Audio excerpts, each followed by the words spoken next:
ASMR video ever. Tonight's video is going to be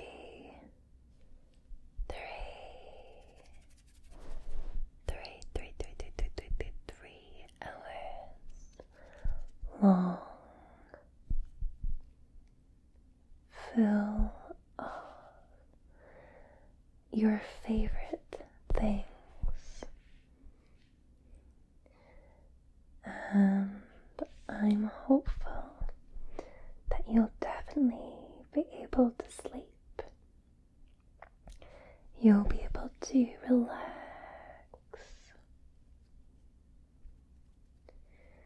You'll be able to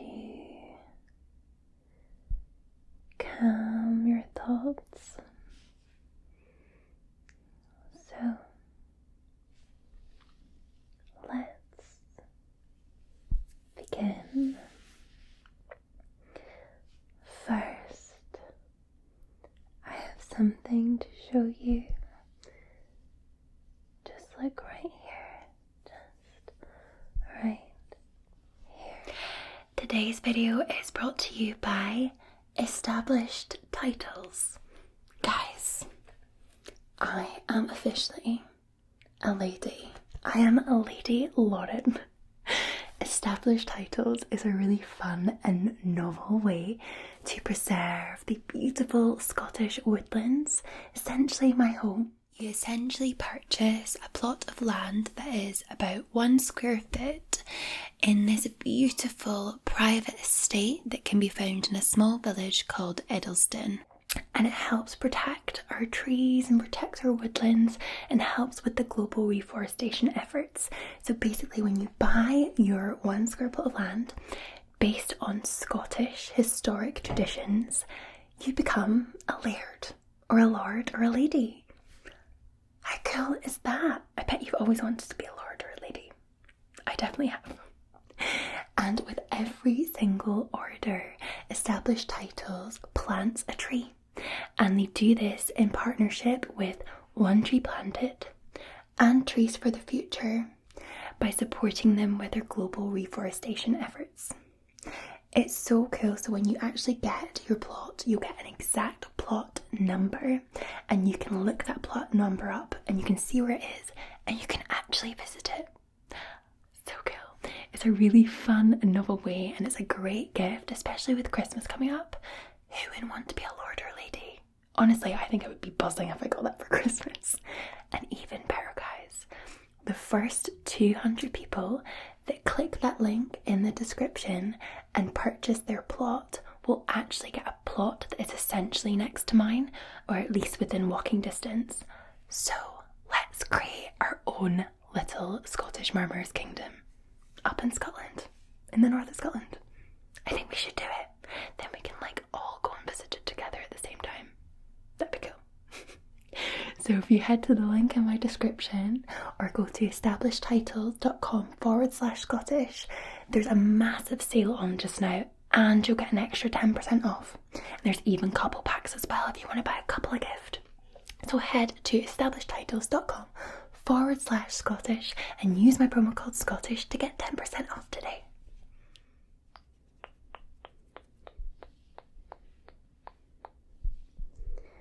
So, tonight's video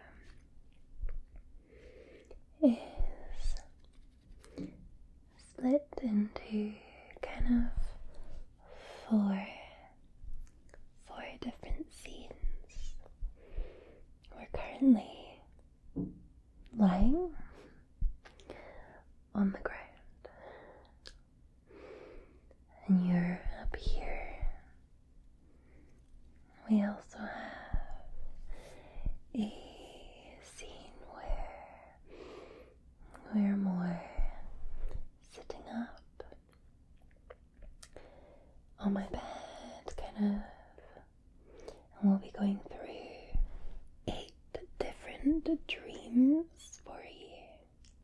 It's like creating your fantasies. And we will then be going to bed and we'll be doing all of the old school triggers the dot, dot, line, line game. And tracing your back. And drawing on your back. And finally, we'll be doing a relaxing point of view where your head will be on my lap and I'll play with your hair, give you a scalp and a face massage, and I'll stroke your eyebrows and your face and send you to sleep with a bedtime story. I have 2 new books full of bedtime stories, so I'm really excited to get into that tonight. But first, you may be wondering what we're going to do in this scene. Now, you may have noticed that my microphones are just positioned right next to me here. You probably can hear me moving my head from side to side.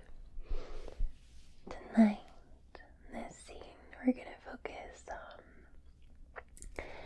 hand movements, mouth sounds, feathers, inaudible whispers, sage cleansing, flutter fingers.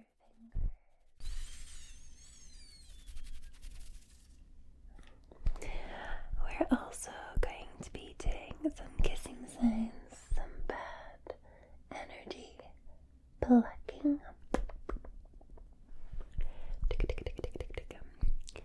and maybe some gentle microphone blowing. I may also pick up the microphones to get a more deep sound in your ears as well. So, you're in for a treat. Feel free to close your eyes at any time and drift off to sleep. That's okay. I have my lovely little lights up here for you. So first, we're going to just gently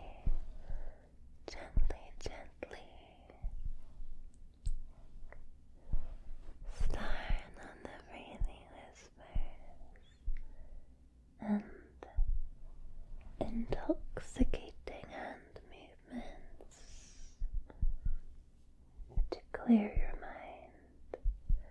We just want to clear your mind, get rid of the day, anything lingering stress. We want to just get you in a relaxation zone.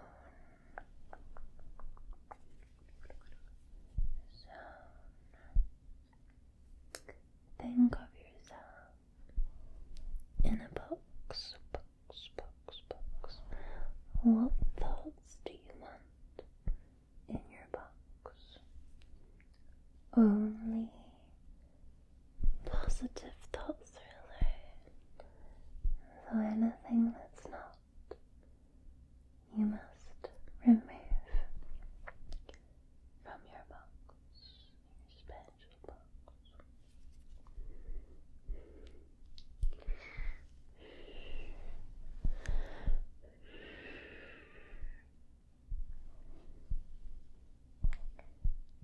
Slowly bring down your breathing.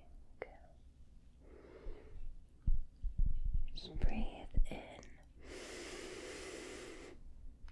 and out.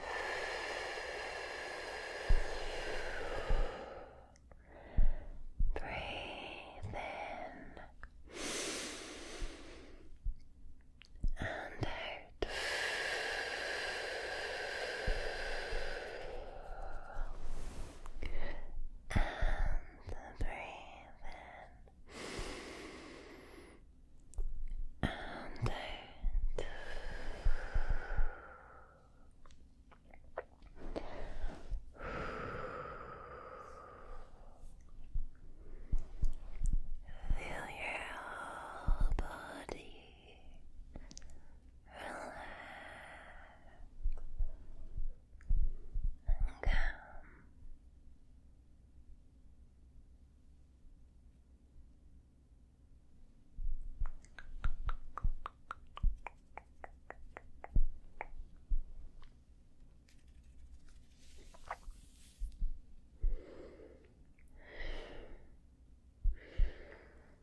do the other end.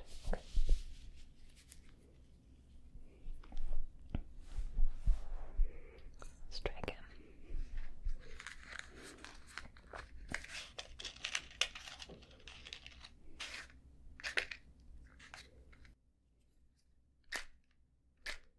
Let's try this end. I've got like a dog hair on there.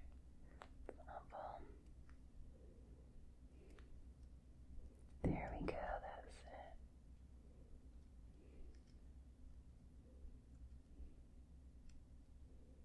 And I've got we've got like a little bit. So we'll use this little section.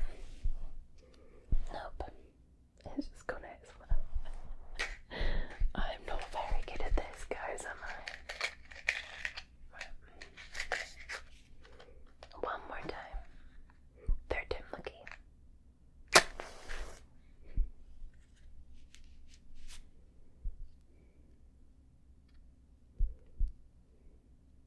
Oh, I just blew it out.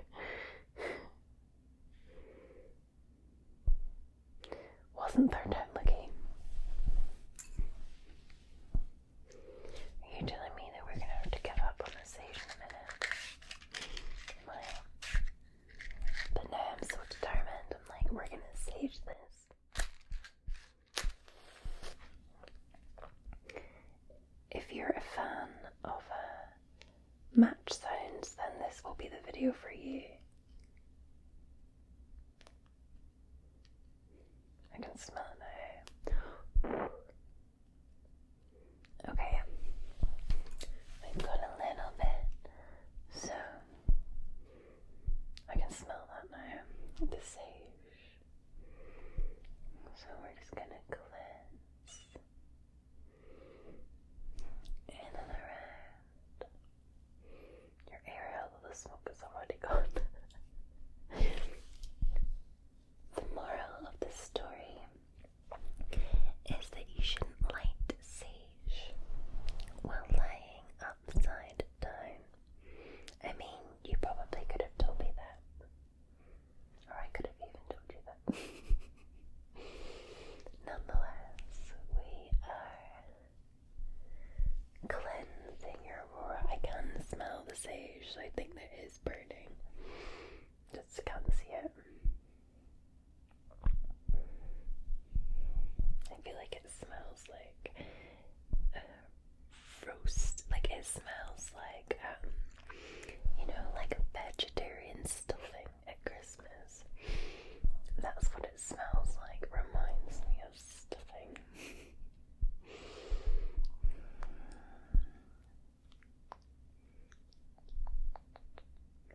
Just cleansing that sound.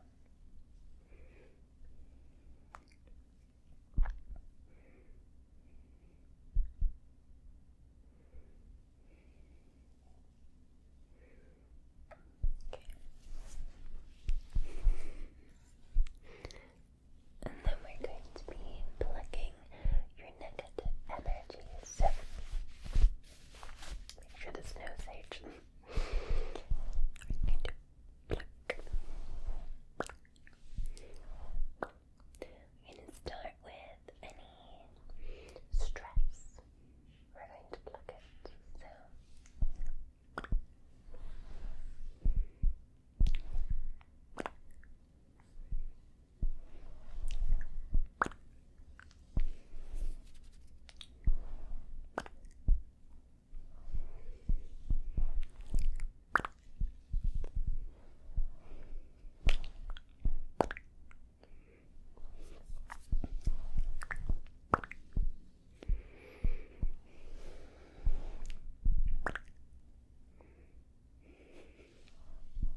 little sound.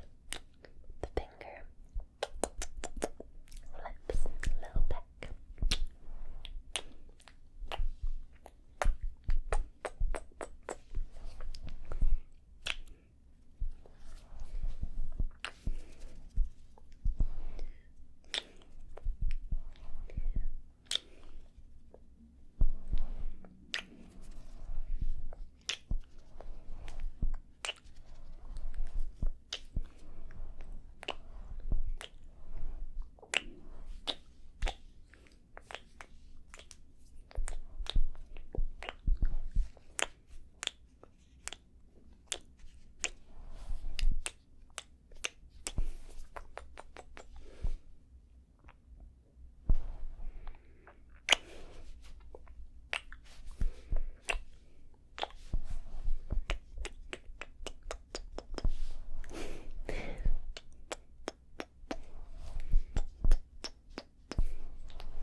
gonna grab my warm cup.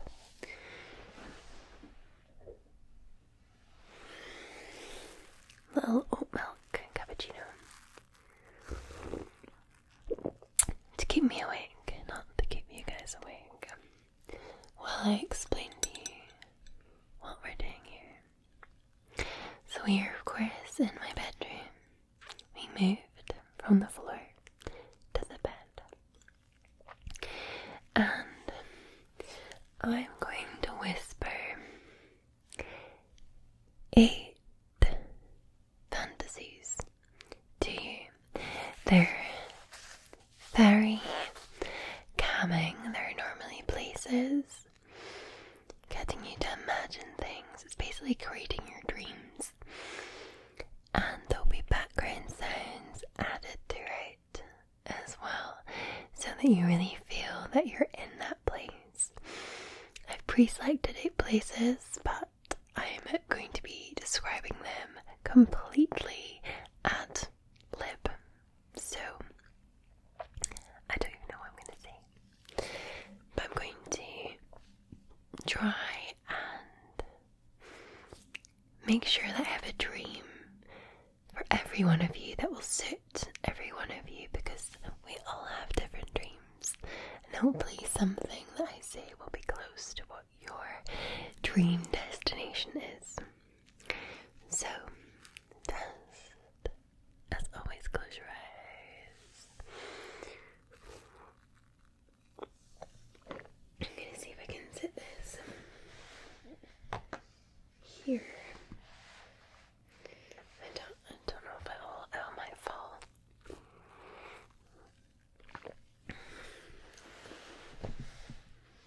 There.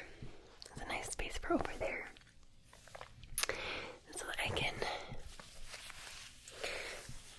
sip. Alright. Just a little bit of a pick here and there. Okay. Shh. We're going to start with dream number 1.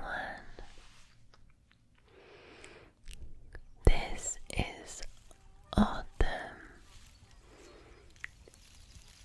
in Scotland.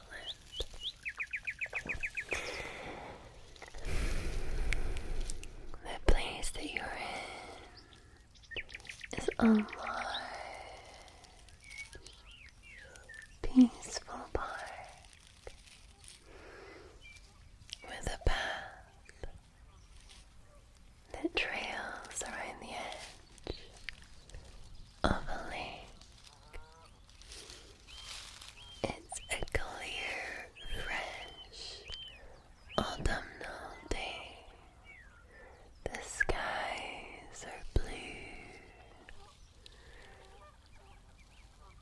but the trees are splattered with reds, oranges, browns, yellows, full of color.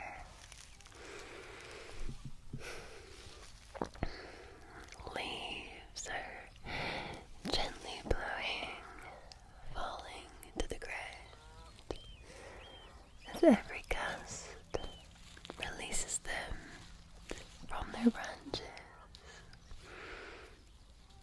The crunching sounds of steps through fallen leaves are like music to your ears. You're wearing a warmer jacket than normal, and it's the first day that you popped a scarf around your neck. There's a chill in the air, but it's fresh, and you breathe in and out, and in and out as you continue your walk. Soon you come to a street littered with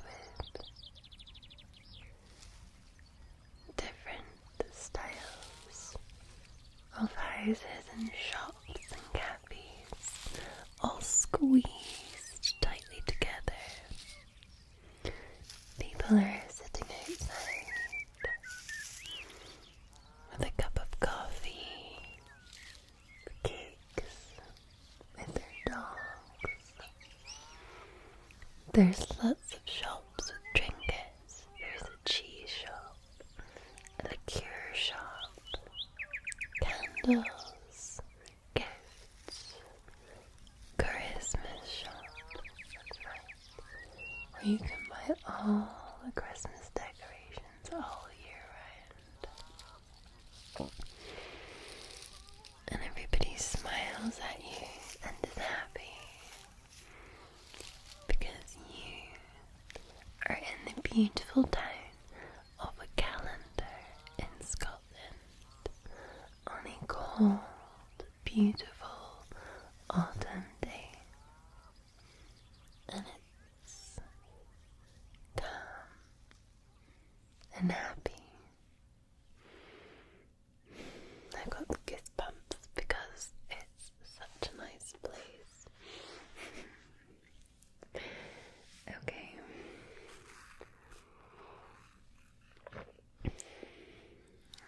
Dream number 2. You've flown a long way by plane to get to this beautiful place.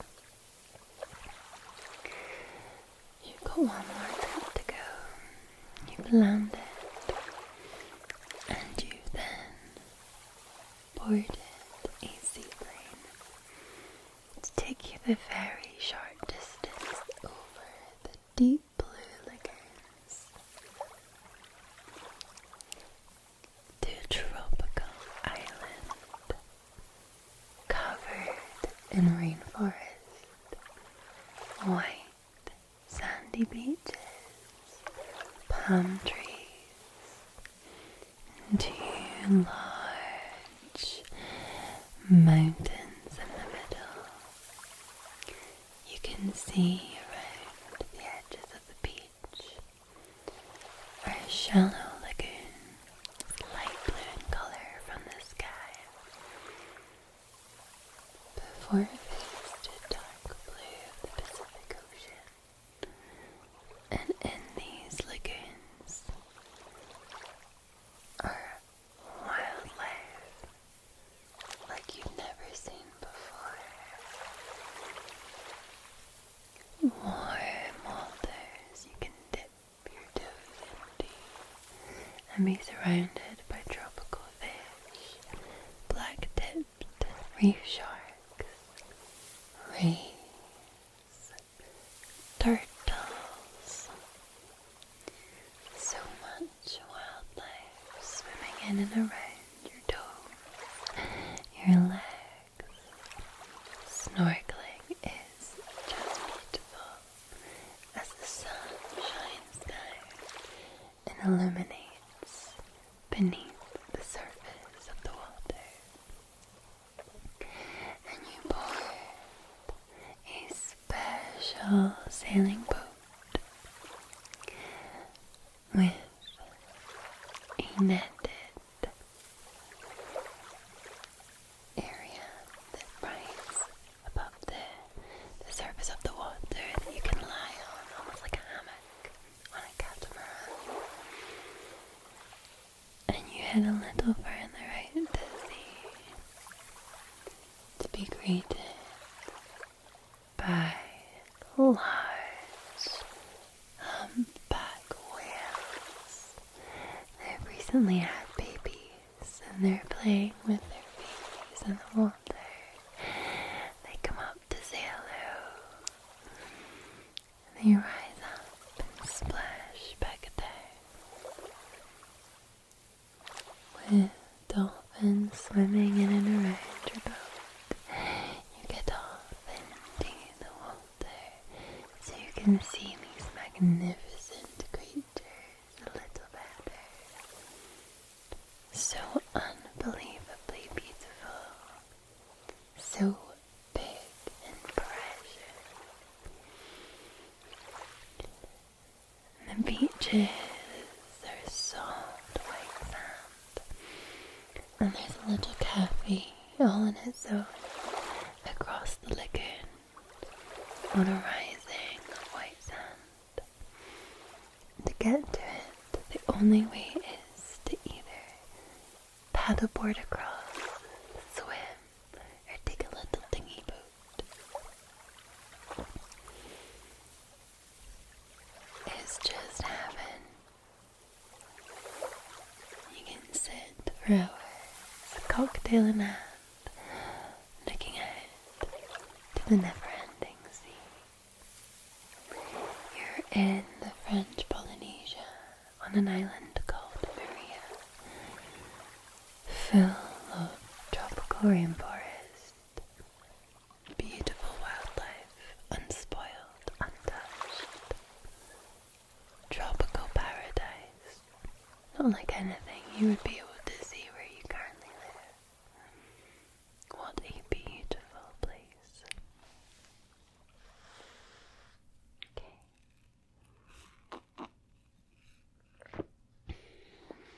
Dream number 3.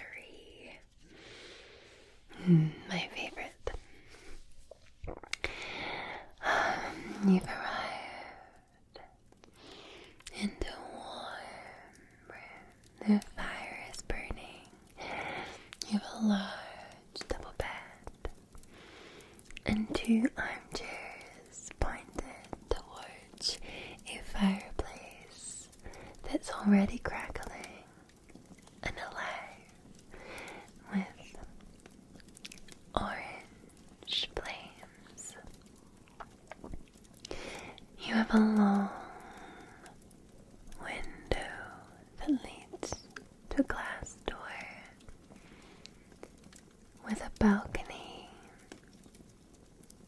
It's dark, so there's not much to see, but you can hear the snow plows. It's snowing very heavily, and the only lights you can see are the ones illuminating the ski slopes and the fairy lights wrapped around the trees, giving it a Christmassy feel.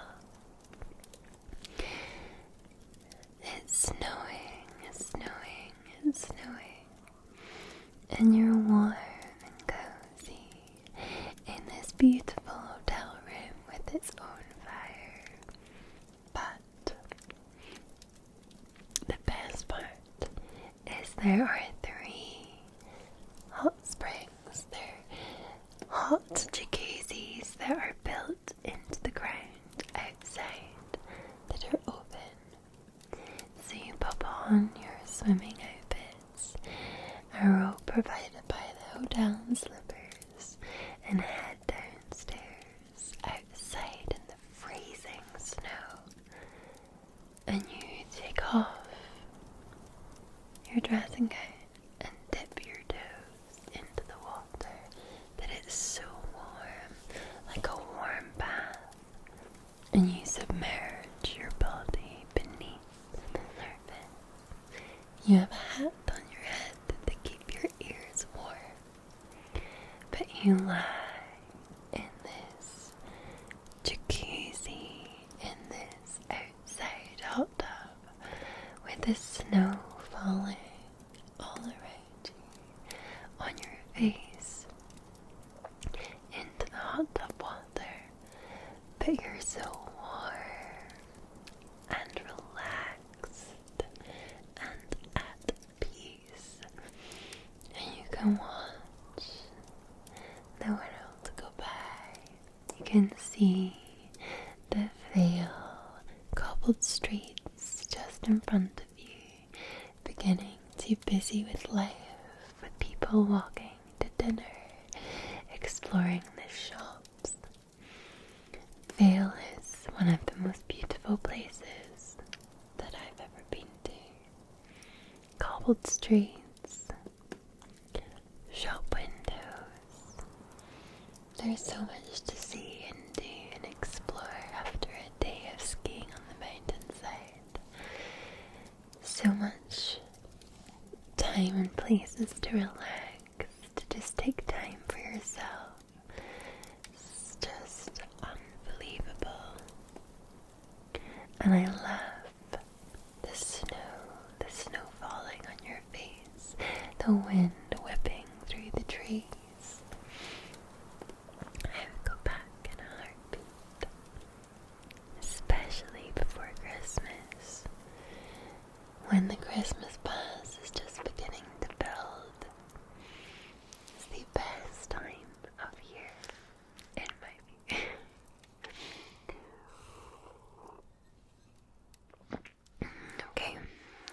Dream number 4. This is somewhere that you've only ever imagined. Bustling life, high technology, trains that arrive on time, crowded streets, high skyscrapers, a buzz like no other. But you found sanctuary, this large, beautiful park in April.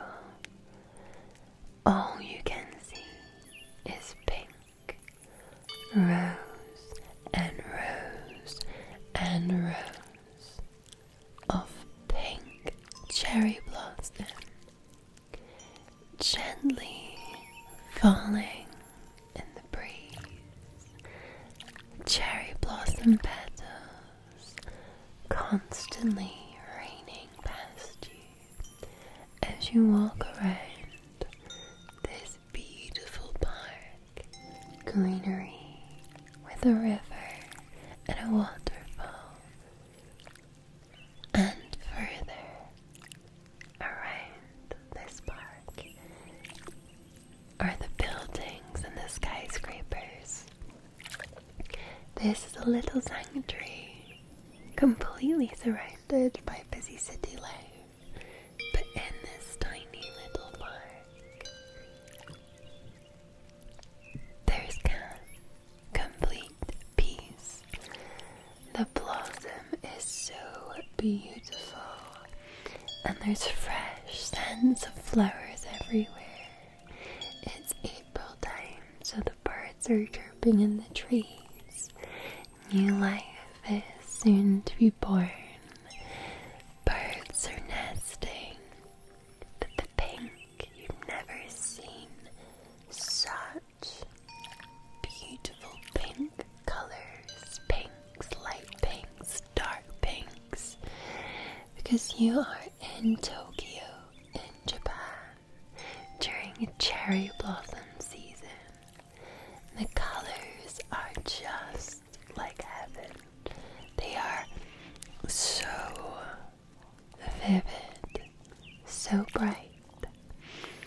And you sit down on a bench in this park, listening to the water trickling by, to the birds singing to each other in the trees, watching people walk by, taking a break from their busy lives to enjoy the peace that the park brings. Japan is amazing. In March and April and springtime with the colors, the beautiful colors, the cherry blossom is just so wonderful. Wonderful, wonderful, wonderful, wonderful. And a complete contrast to the busy, packed streets of Tokyo. I'm almost finished this.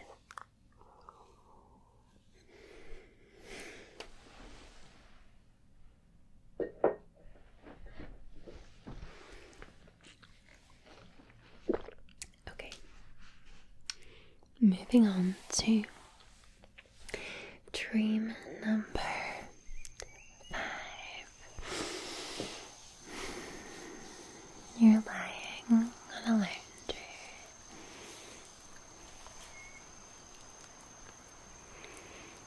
You're feeling the sun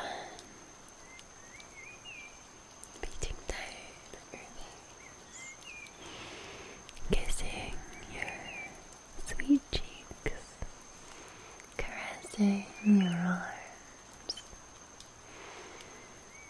The lounger is soft, and you can hear the trickle of water from the swimming pool a yard or so from your tippy toes. And you feel a slight drop of rain, warm rain, little tickle here and there before a little more.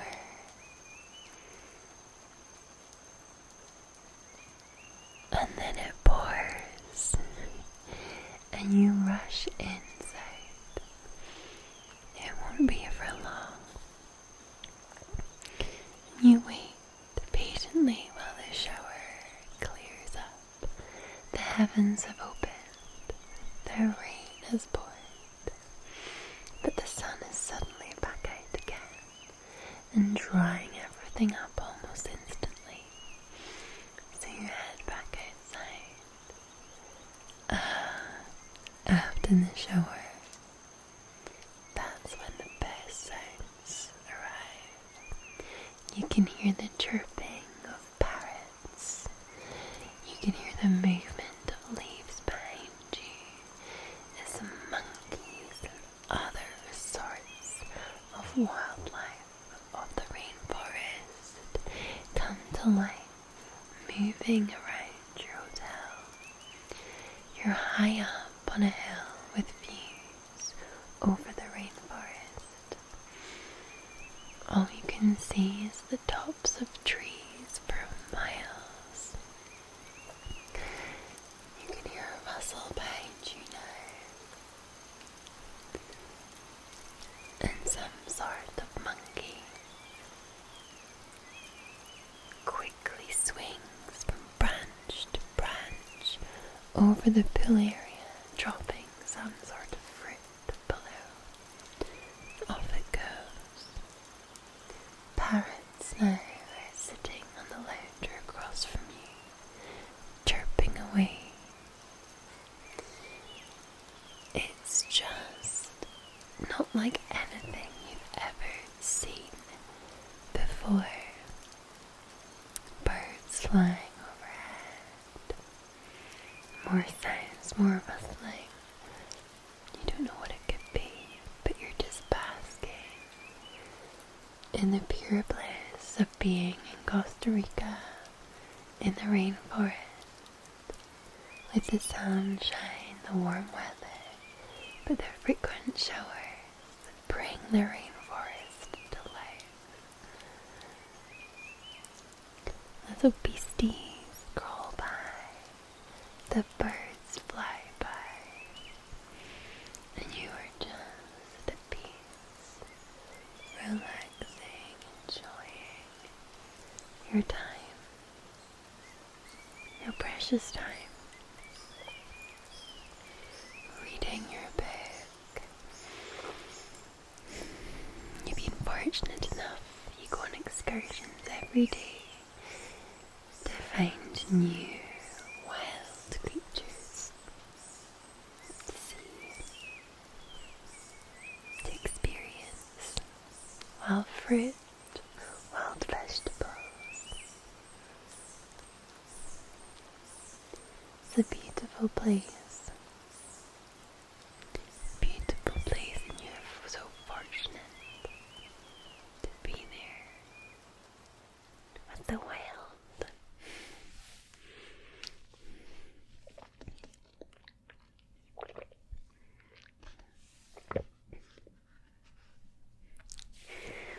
Dream number 6. The rain is battering down on your floor-length window. Battering down. You can hear the rumble of thunder, the occasional flash of lightning that precedes it. It's a wild night. You can hear the wind whip through the sky-high buildings. Thunder again. Rain. Some might be scared, but you're not. You're safe and warm inside. You're cozied up. You have an Udi blanket on, a big blanket jumper, a mug of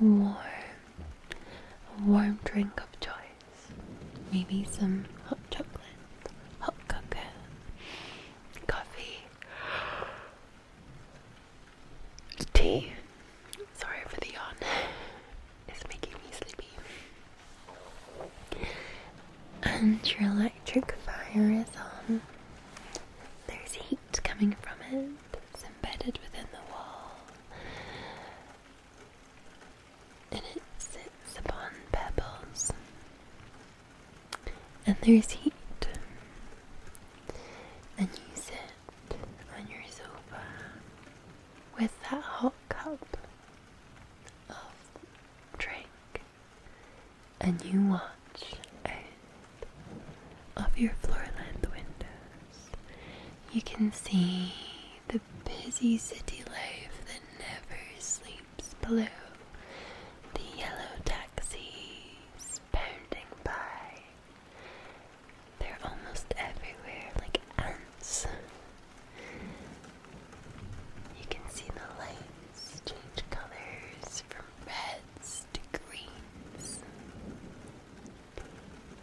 You can see billboards, screens illuminating with different marketing placements. There's Coca-Cola, then you've got Good American, there's more. It's just constant bright lights from every corner.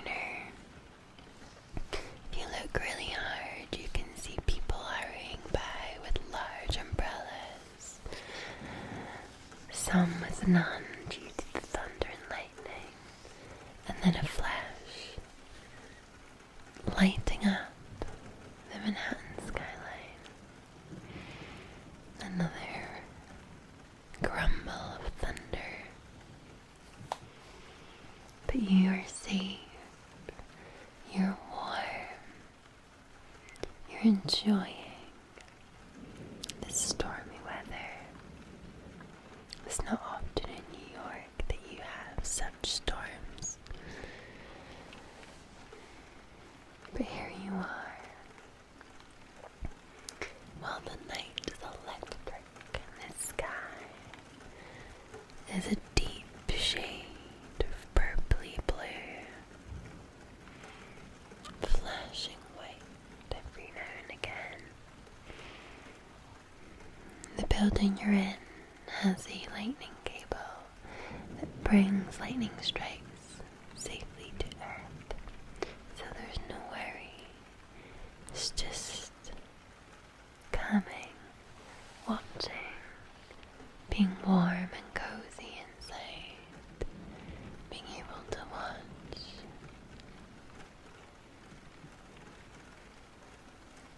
the busy New York streets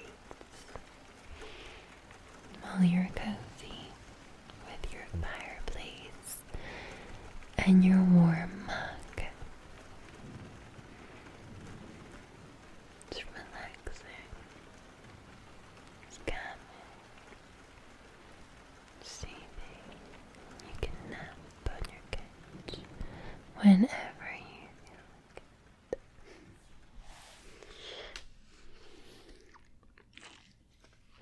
like it.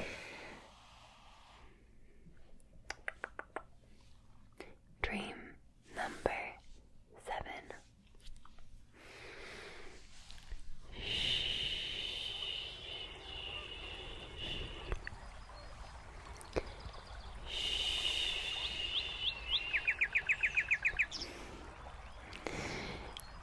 You are somewhere that people only really dream about. You've awoken to some large sounds, strange sounds, not frightening, just unusual, loud sounds. You look around your room and you remember where you are. It's morning and it's time for breakfast. You open your front door, and on the porch, your table and chairs are there. here. Somebody from the hotel is going to bring breakfast to your room. And just in front of you are two large elephants walking slowly towards the trees for their morning breakfast. You are in the elephant camp near Victoria Falls in Africa, teeming with wildlife, with the savannah nearby. You can hear the falls, the Victoria Falls, from a distance. The continuous stream of water falling. Many animals come to the Victoria Falls. They come to enjoy water, to breathe, to give breath to new life. But you're in the elephant camp, safe from predators, with elephants that are there as their sort of sanctuary. And they walk in and around the villas, in and around. Be careful. With your breakfast, they always give you an extra apple. For the elephants to enjoy an apple, so watch out. Because as you sit and eat your breakfast, you may have a little friend who tries to grab a bite too. Places like this are sometimes only in our deepest imaginations. It's hard to imagine that we are able to enjoy something so special and sacred in a resort like that. To see the animals we see on planet Earth, the David Attenborough TV shows. But there you are, you're seeing it in real life. You're dining with the elephants. And later that day, you're going to head on a safari tour that the hotel arranges that'll take you to the Victoria Falls so that you can see more animals, watch more wildlife, experience more beautiful memories. It truly is magical. What a special place. All your thoughts, fears, and worries have faded away. You're here in this moment, enjoying your breakfast with the elephants in the warm sunshine, listening to the sound of the Victoria Falls.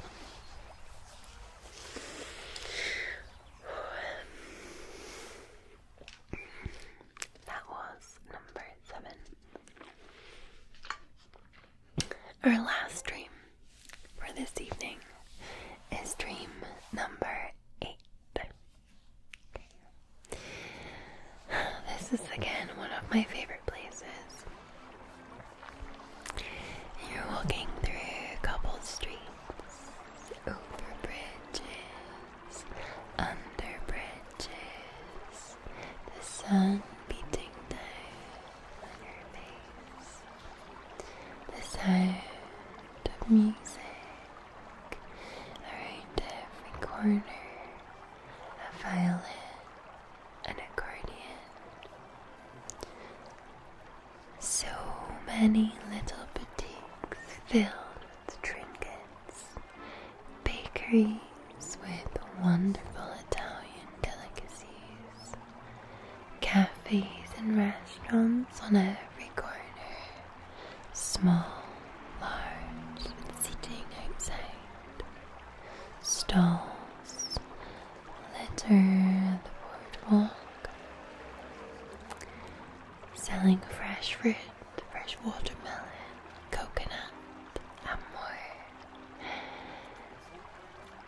You've made your way now to the main canal to follow it down to St. Mark's Square. The gondolas are gently rowing down the canal, and you decide to go on one. You're in Venice, and the best thing that you wanted to do was to experience a gondola ride. So you head to the gondola section where you can buy a gondola or rent a gondola to take you on a trip. And you board the boat, and they gently start to sail you down the main canal, bursting into song from time to time. People are gazing upon your resting eyes as the crowds begin to thicken as it gets nearer to the afternoon. You can still hear music, bustling life, but the gentle sway of the boat, rockety, is enough to help you calm your mind, relax, forget all your worries. You're just enjoying being aboard the boat, enjoying being at peace, enjoying observing the bustling streets without having to be in there, and enjoying the brilliant, delicate music that constantly seems to follow you wherever you go. Venice is such a beautiful place. It's just unlike anything or anywhere I've ever been to before. Beautiful food, beautiful drinks, beautiful streets, so relaxing and calm. I love it. So, there we have it. All 8 dreams for you to think about and imagine.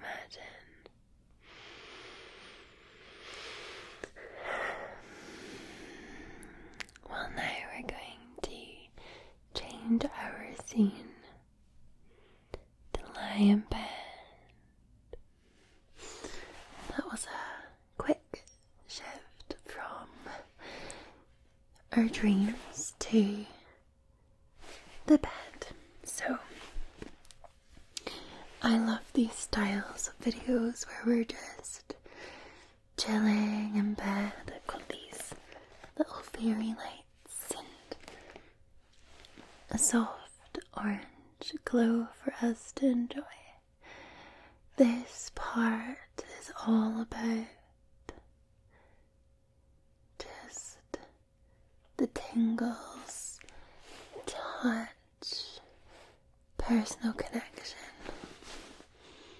We're gonna get super cozy, super relaxed, and I'll try my best not to fall asleep so that I can make sure you manage to get onto the 4th scenario. The 4th. What's the word I'm thinking of? Like the scene. That's what I think of, not scenario. Scene. So,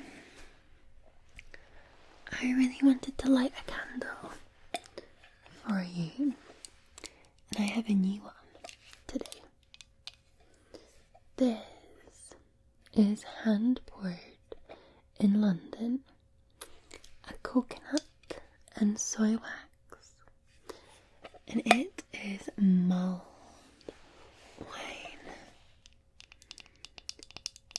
So it's going to be super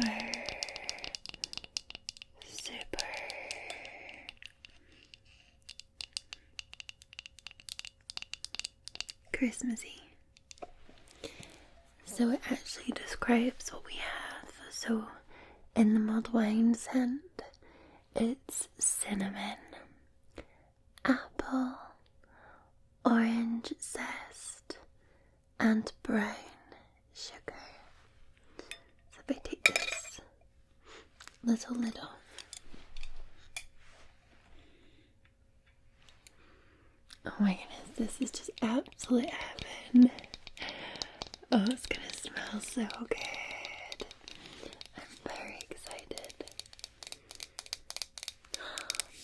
This would like fill the house with scents. Do you know, I've never made mulled wine. I think I might try it this Christmas. I love mulled wine.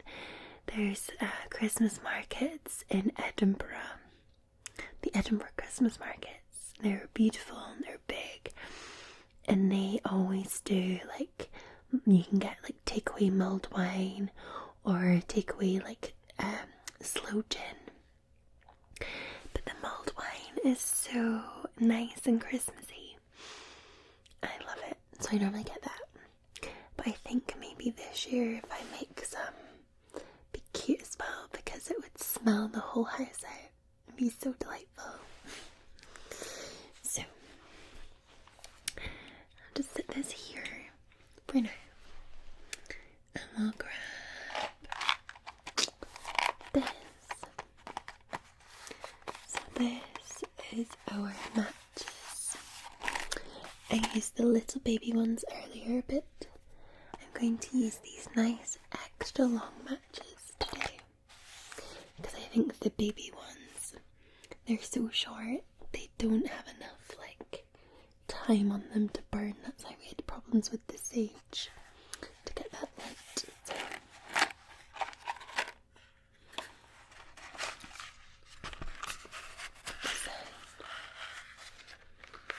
you can see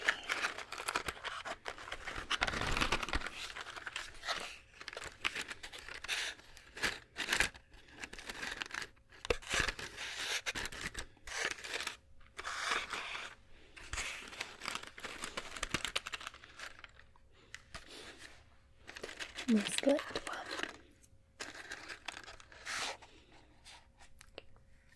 And then we're just going to strike it. Simple as that. And very gently light this wick.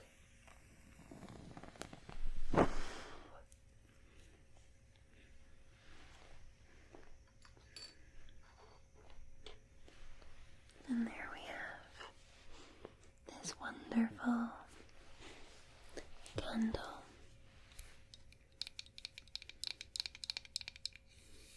That's now lit for us.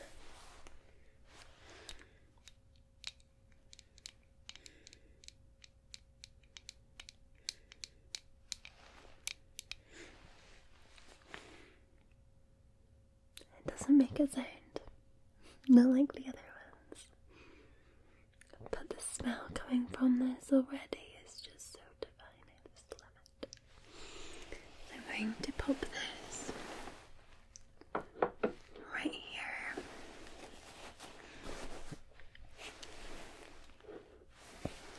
So that it's right beside us and we'll be able to smell it.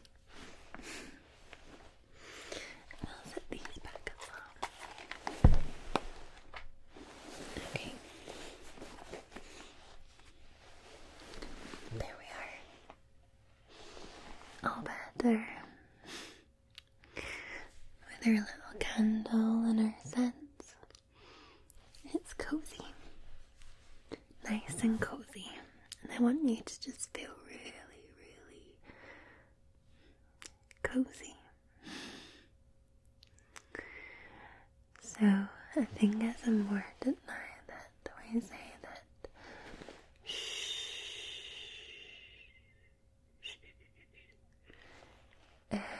everything is going to be okay.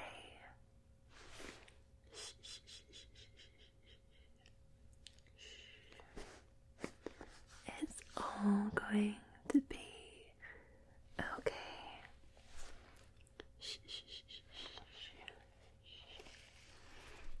Everything is going to be okay.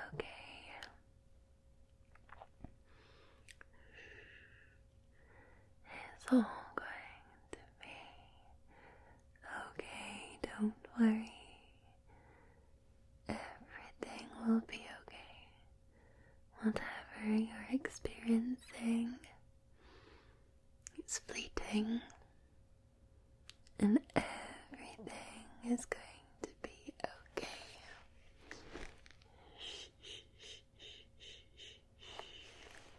Don't worry. Don't worry yourself.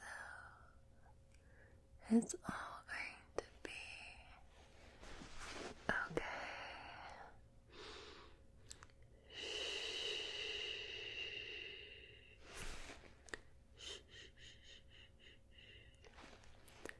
Everything is going to be okay. It's alright. It's alright.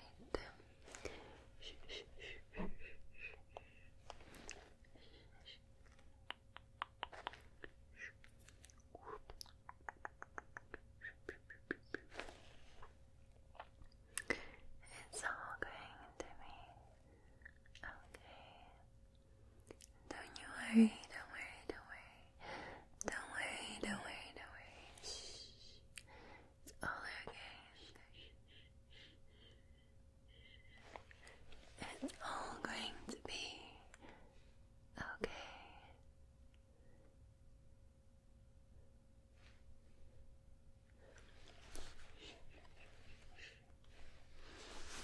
I promise.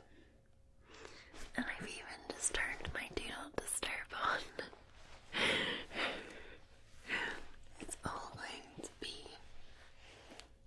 okay.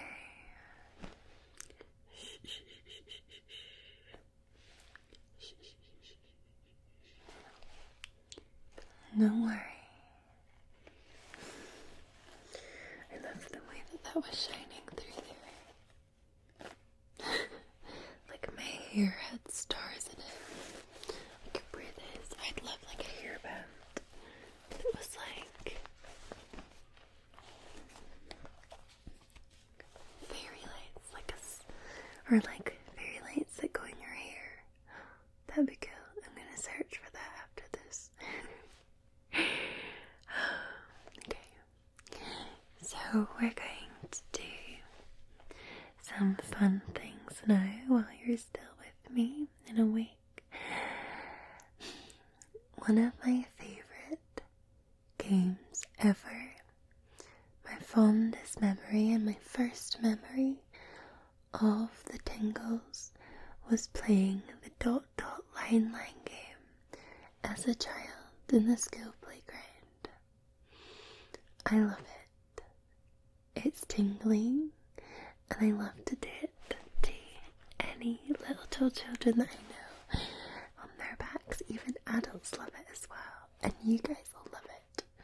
So just close your eyes and we're gonna do it on repeat for a little bit. So imagine I'm touching your back. It goes like this. Dot, dot, line, line. Spiders crawling up your spine. Tight squeeze. Cool breeze. Crack an egg on your head. And there you got the shiveries, shiveries, shiveries, shiveries, shiveries.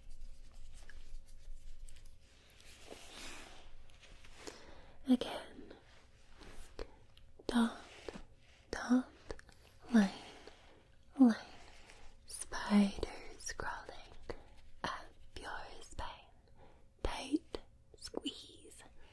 cool breeze. Crack an egg on your head. And there you got the shiver, shiver, shiver, shiver, shiver, shiver, shiveries. It's like the same way when somebody just like draws on your skin or plays with your hair perhaps, and you might feel that sense of calm, that very tingly shivers. That's what I think this game does to people. Dot, dot, line, line, spiders crawling up your spine. Tight, squeeze, cool breeze. Crack an egg on your head, and there you go, the shiveries.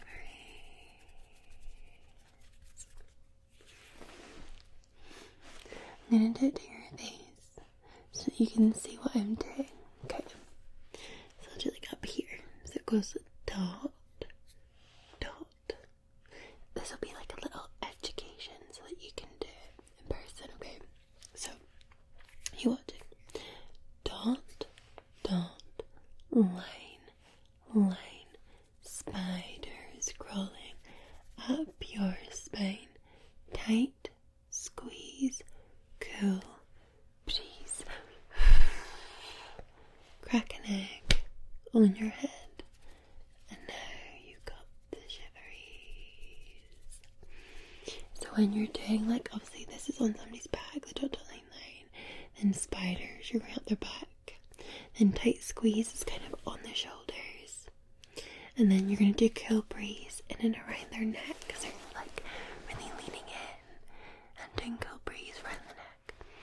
And then you're going to crack the egg on the head like this, and then you're going to do the last bit is like your fingers like this all the way down the back. And normally I find that if people are going to experience the tingles, they'll experience it from that. And if you do that to somebody and they don't get any like tingles or shiveries, they're probably somebody that's not going to get the tingles. That's just what I found over the years. That's how it works. Alrighty, so our next back game that we're going to play is another favourite childhood one, which is I draw a snake upon your back like this. So imagine this is somebody's back, so you're going to be like, I draw a snake upon your back, and guess which finger I tapped you with last. Then you like tap a finger like this, and then you hold it up, and that person has to guess. Now I used to play this with my brother and sister, like we'd do it to each other in the back of the family car. We used to drive up and down from Scotland to England a lot, and we would be in the car for about 8 hours. So obviously when you're younger you get bored of being in the car that long, so you come up with games, and that was like a school playground game that we all learned, and we used to do it on each other, so we would like take turns. So I'm gonna do it now to you, and you need to guess which finger I tapped you with last. Okay, so I draw a snake upon your back, and guess which finger I tapped you with last. Which finger did I tap you with? It was the middle finger. Take it.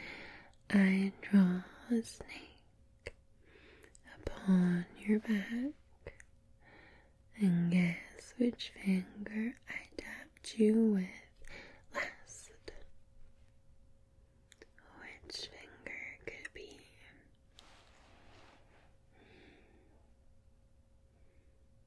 It was this one, the pinky. Did you get it right?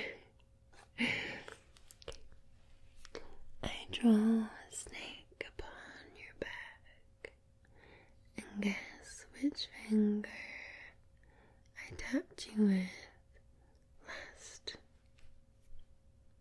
Which finger?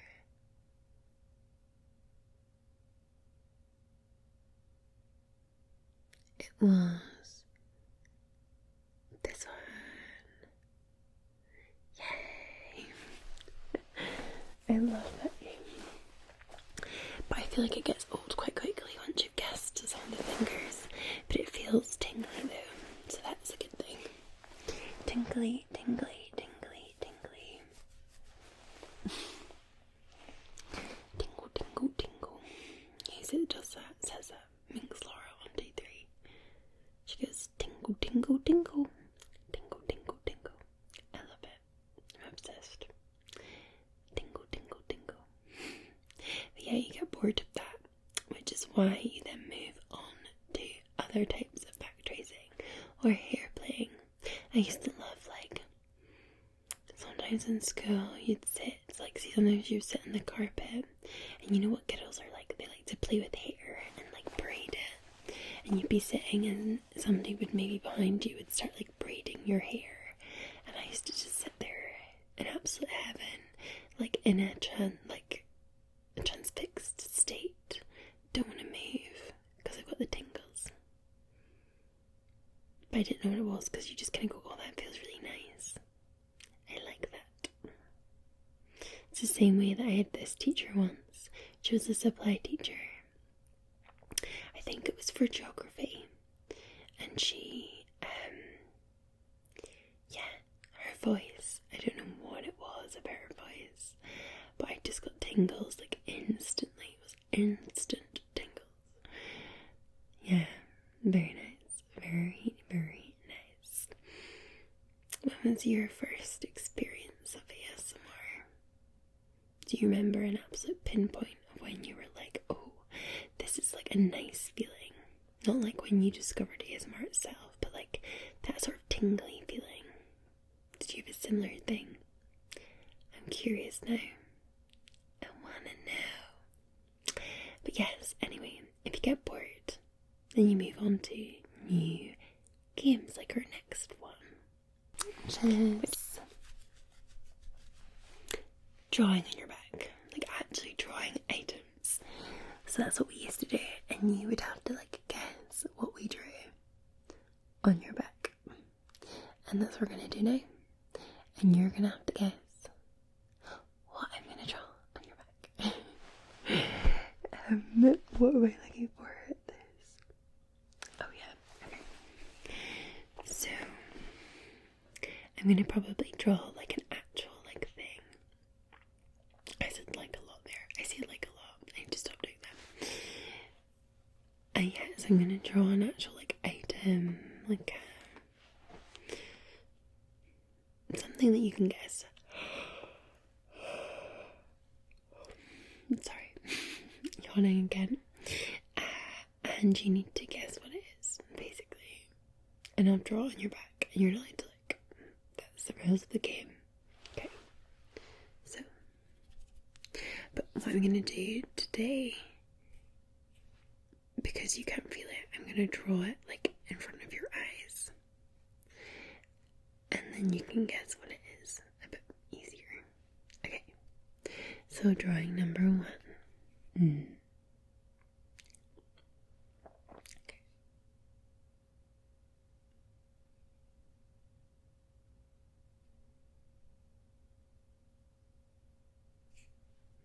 What did I draw?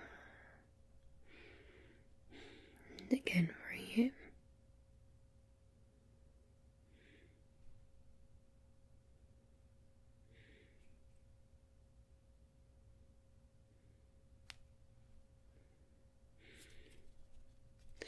One more time and then I'll tell you what it is.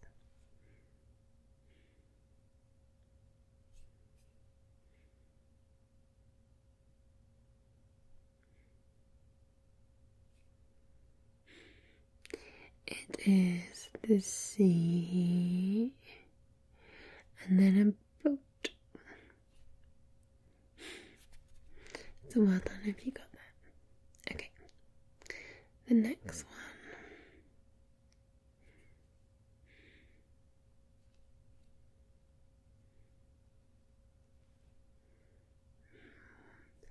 What did I draw? Trying to see again.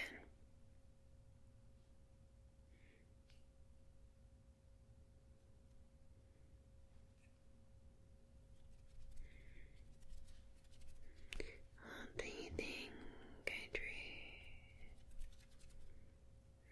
Try again.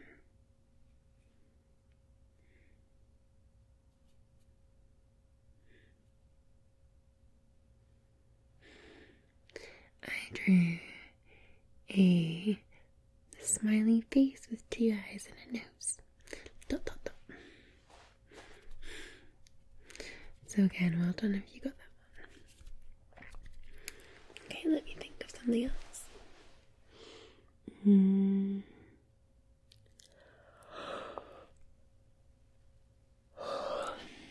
See, I'm like sleepy, like lying like this now. Just like everything is nice and cozy, so I'm like yawning.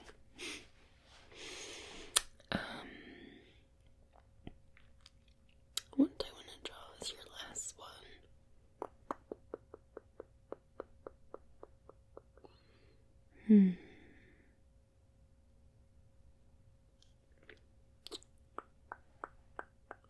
Okay, I know. Let's go.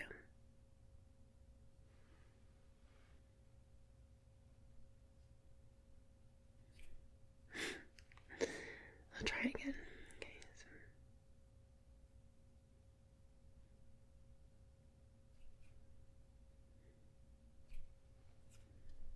What did I draw? Just move it 2 ways like this so that you can see it.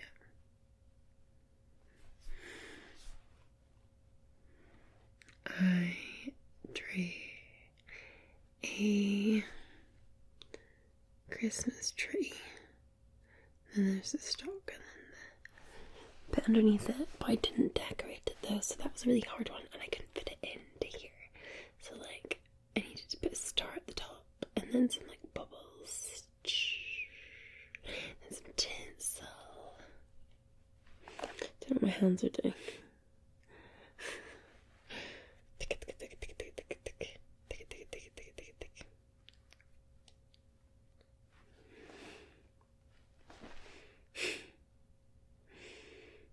Teeny mean.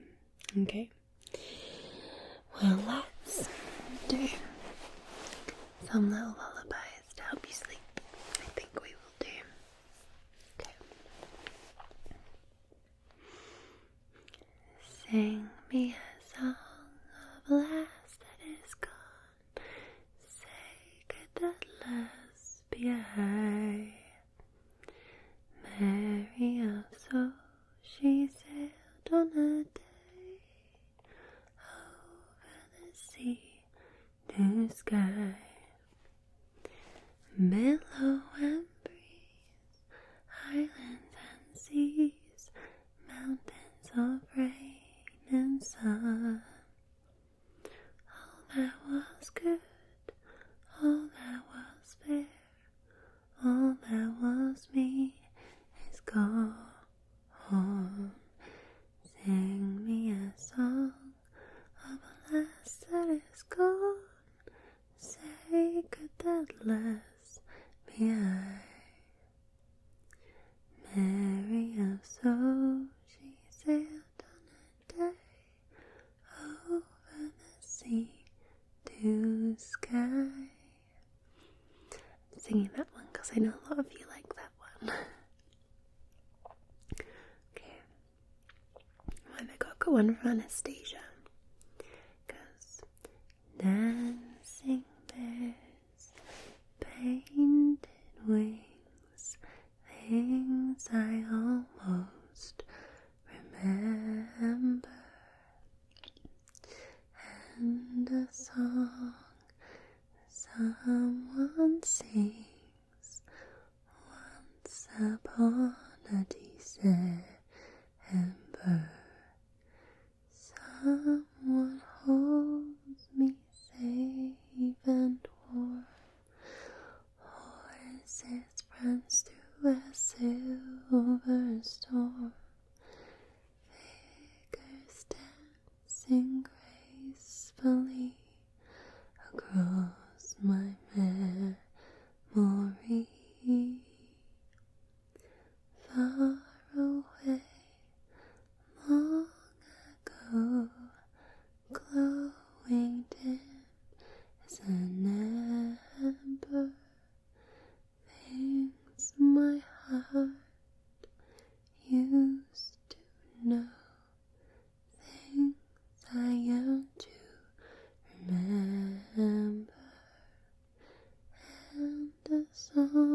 so hard to whisper sing. I just cannot whisper sing at all.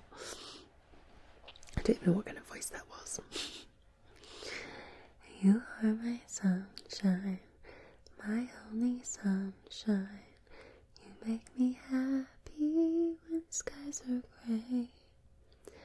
You'll never know, dear, how much I love you.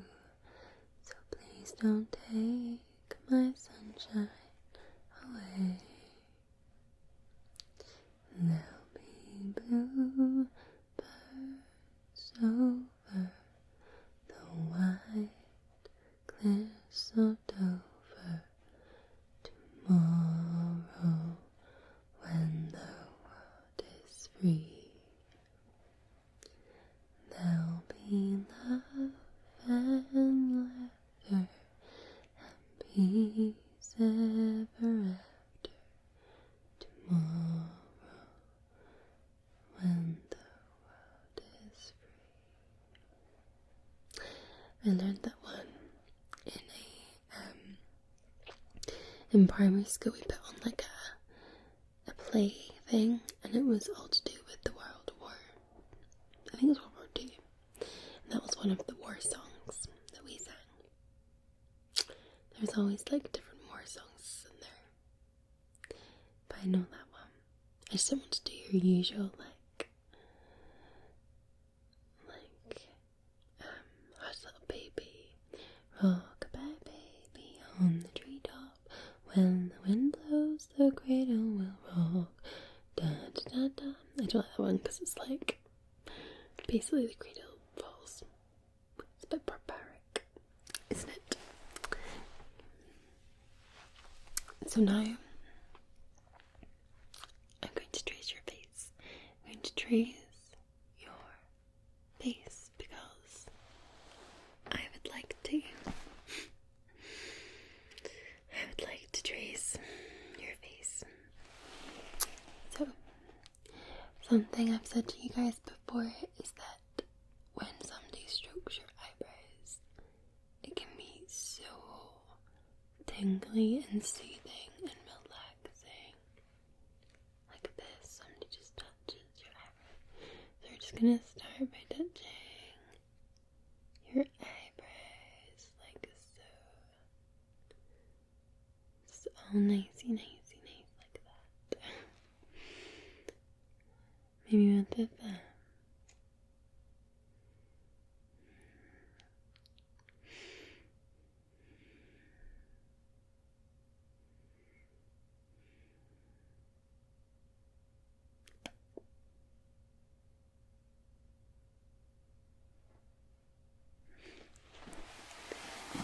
Tingly, tingly, tingly, tingly, toppity, toppity, toppity, toppity, top. Then we've got your eyes, like so. Your ears,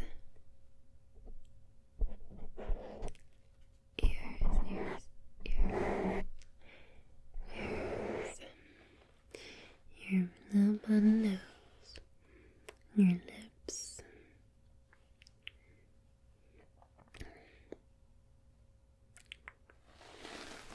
then your cheekbones,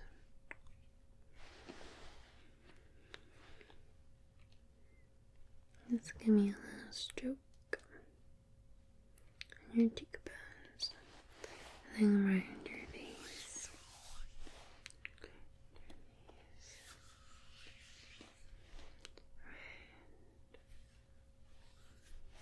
And this way, and this way, around your face,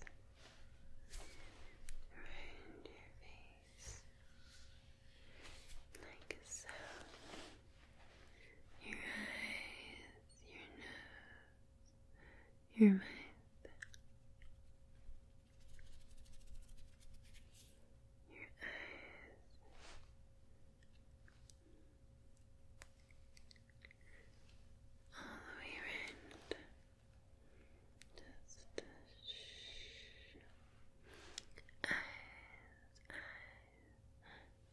No.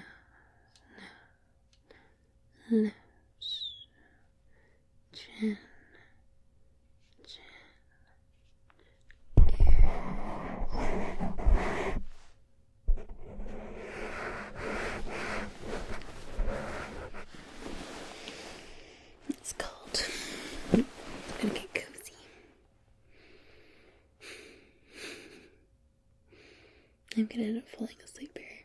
It's gonna be your fault.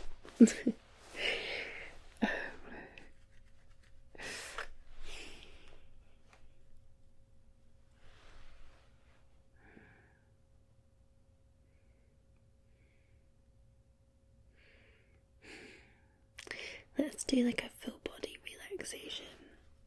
Let's relax from your tippy toes all the way to your head. Okay, are you ready? So, good night to your tippy toes. Sweet dreams. Then crunch your soles of your feet and then uncrunch them. So I'm going to do this at the same time, so you need to do it. Okay. And then say goodnight to your feet. And then you want to circle your ankles, feel the muscles, and then relax and release. Then flex your foot so you can feel your calf muscles contracting, contracting, contracting. And then release and relax. And then moving up to your knee, I want you to bend your knee. Relax. Moving up to your legs, you want to target your glutes, so you want to clench your bum. And if you clench, clench, clench, you'll feel your glutes contract. You feel all that area when you squat or like you lunge. I was doing that earlier today, so mine are sore. So squeeze, squeeze, squeeze, and then release and relax and say goodnight to your legs. Then you want to come to your tummy and you want to suck in really hard, because if you suck in and you pull in, you're contracting your abdominal wall and your abs. And then release. Oh, let it all hang loose. Say goodnight. Then we're going to come to the chest and we're going to do a deep breath in. Just breathe in like, and your ribcage expands, and then breathe out and it contracts. So back in, relaxes. Good night to your chest. Then shrug your shoulders. We want to grab your traps and your rotator cuff, and then release and relax. Then flex your bicep. We're gonna get the triceps at the same time. And then release, relax. I want you to bend your elbow and just kind of naturally do this position. And you will feel like in here. And then release, relax. Then I want you to twist your arms so that we can do supination and pronation. And then relax. And then rotate your wrist. And then release and relax. And then scrunch your fingers into a ball like this. And then release and relax. And then we're going to go to your neck. So I want you to look down like this and contract the back of your neck. And then look up and release. And then look all the way up like this to get the front of your neck. And then back to normal position. Relax. And you can do like side to side as well. And then I want you to do like a big smile, like show your big teeth. And you contract all your facial muscles. And then release and relax. Scrunch your eyes shut really tight. And then release and relax, and it gets all that area. Then raise your eyebrows like this. And release and relax. So your whole body has now released and relaxed. The entire body. You can just lie like this, completely still, in like a really deep,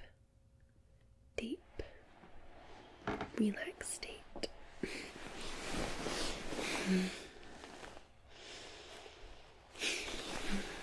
So, I hope you're feeling a lot more relaxed, ready to go to sleep, because we're going to move to our fourth scene very shortly, where you're going to be lying your head this is the one where I'm going to do your scalp massage, your face massage, and read you really beautiful bedtime stories and a brand new book I'm very excited for.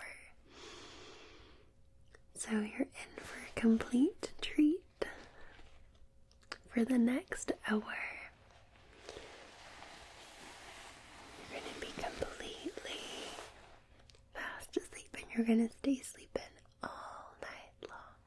It's going to be really nice. And I'll maybe keep these as well. Maybe put them around my head so you can see them. So just relax for me. Relax, relax, relax. Relax, relax, relax.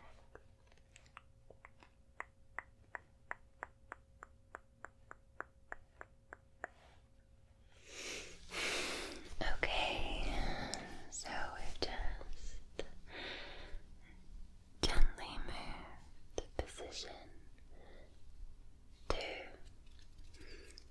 my lap, resting your sweet head on my lap.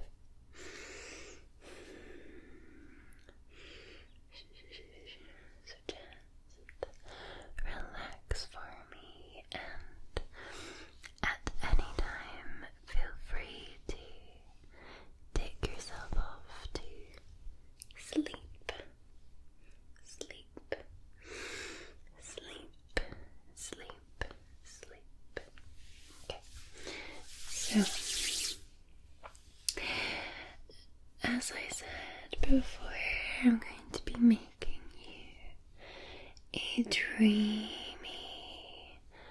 dreamy, dreamy, dreamy scalp serum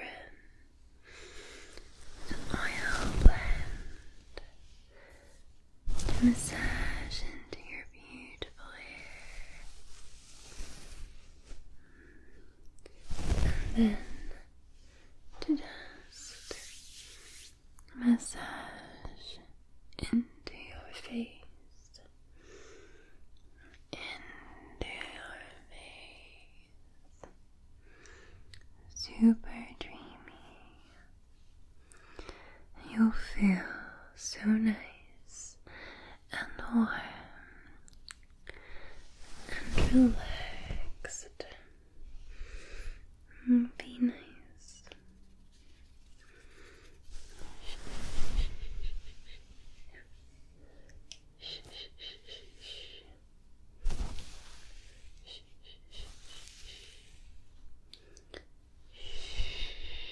There we are, just relax. Let's see, I'm just gonna have a quick look at your scalp and a moment and see what we've got to work with. Okay.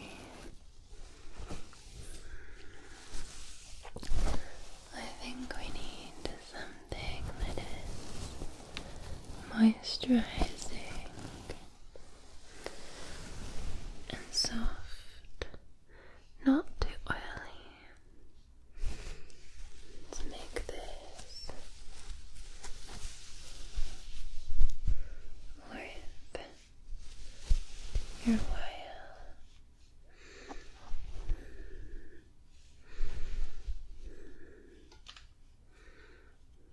Okay, let's have a little look and see what we've got.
And some of the locating oil. It's almond oil. Up in there. And then some of the ritual, the furry Vita oil.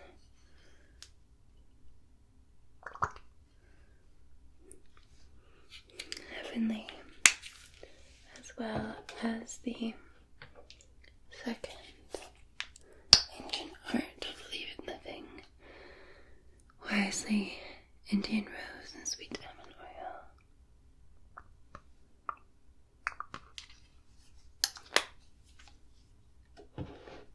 And finally, our dream oil.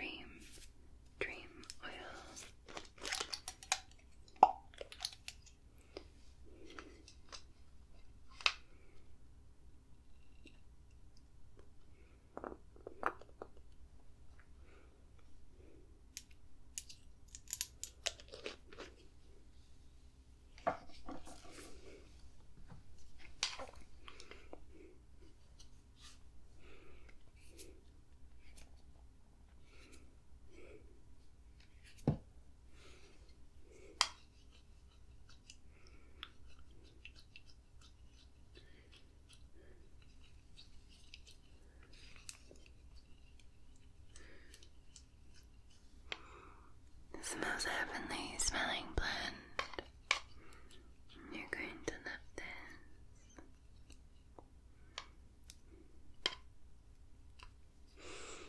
Okay. Gently apply to the palm.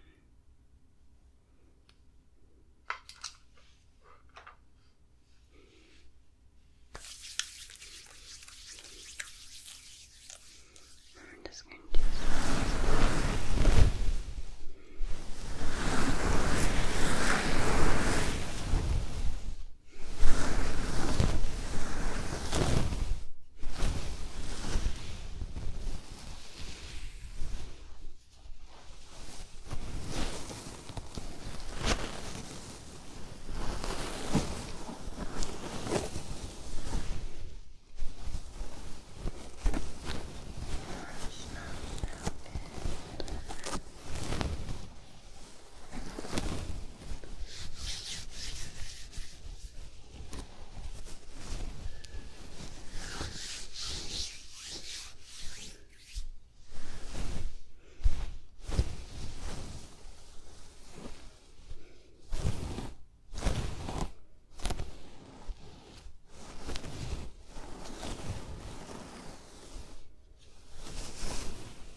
50 bedtime stories.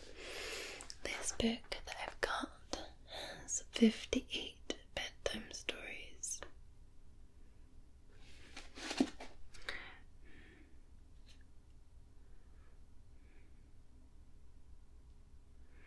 So, we're gonna try them.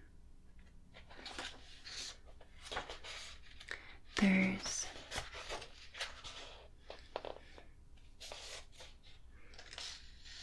many, and we'll start from the beginning. These are bedtime stories for adults, so we make it 1 or 2 asleep. Alright. This bedtime story is called The Trip After the Wedding. In the world of union, what everyone longs for is reflected. What the world shares, whenever possible, both will come together and provide tenderness, no compassion, but acts of love. The wedding took place with a few details, but nothing that couldn't be fixed. The united family was one of the designs of life between the bride, who appeared to be one of the most beautiful women ever described, and the groom, who was always aware of the wedding. The families met, and under the veil of happiness, everyone remembered his rusty smile. After the wedding, the party was the ribbon that ended up tying those who love could not find. The joy overflowed when unknown people met at a party that was for the union of 2 people. The couple received the blessing of each person who attended the big gathering. Words of romance were said, a sign of little strength among those present, who applauded the enthusiasm shown by all.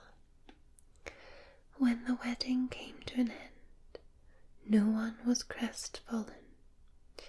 Everyone had their own to woo those who were due. They felt new ways of loving, not only strangers uniting with them. They had enriched that essence of love within the family, especially when they felt the family grew as the years allowed, congratulating the newlyweds. It was the beginning for a new couple who was looking for nothing but happiness, and who would find it every morning when they saw the smile of the person they loved on the side of their bed. The honeymoon was the right foot in the history of the couple, where they decided to travel with the money they had saved. They said that it was a better decision and that it would serve to get to know the world while getting to know better the people with whom they decided to marry. She always said that one does not finish knowing each other unless they began to live under the same roof and began to do it once they were married. He always had the brief desire to get to know Corsica. He liked the areas where they couldn't find him, and even more so with what he claimed to be the love of his life. In addition, he wanted to know the history that encompassed that small island next to France. So it was the 2 of them, with the money saved to satisfy the desire of one of them, while the other party was pleased to find her husband's happiness. is so shit. This is a new book.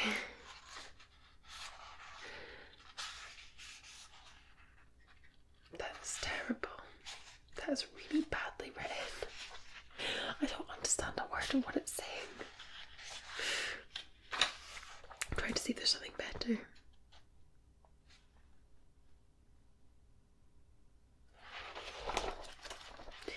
The problem is when you order stuff from Amazon,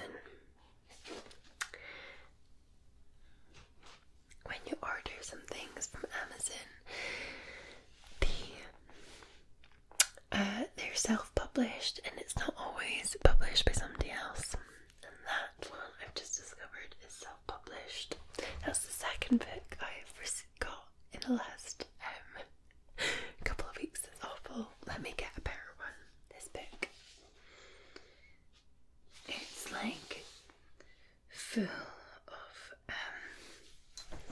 stories written by other people, all put together in a book. So we will find one that maybe we've not quite read before. Trying to get the focus back. There we go. Brighten that up a little bit. Okay. Let me see what we can go for.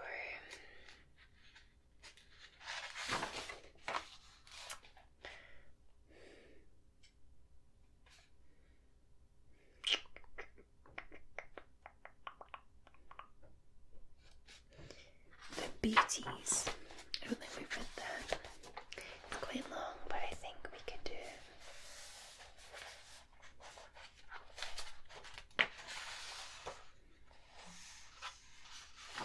Okay, we will read this one called The Beauties.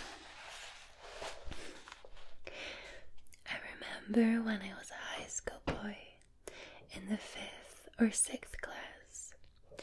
I was driving with my grandfather from the village of Bolshu, Kripiko, in the Don region to Rostov-on-the-Don.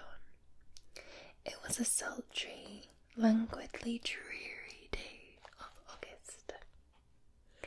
Our eyes were glued together, and our mouths parched from the heat and the dry, burning wind which drove clouds of dust to meet us. One did not want to look or speak or think, and when our drowsy driver, a little Russian called Karpo, swung his whip at the horses and lashed me on my cap, I did not protest or utter a sound, but only rousing myself from half slumber, gazed mildly and dejectedly into the distance to see whether there was a village visible through the dust. We stopped to feed the horses in a big Armenian village, at a rich Armenian's whom my grandfather knew. Never in my life have I seen a greater caricature than that Armenian.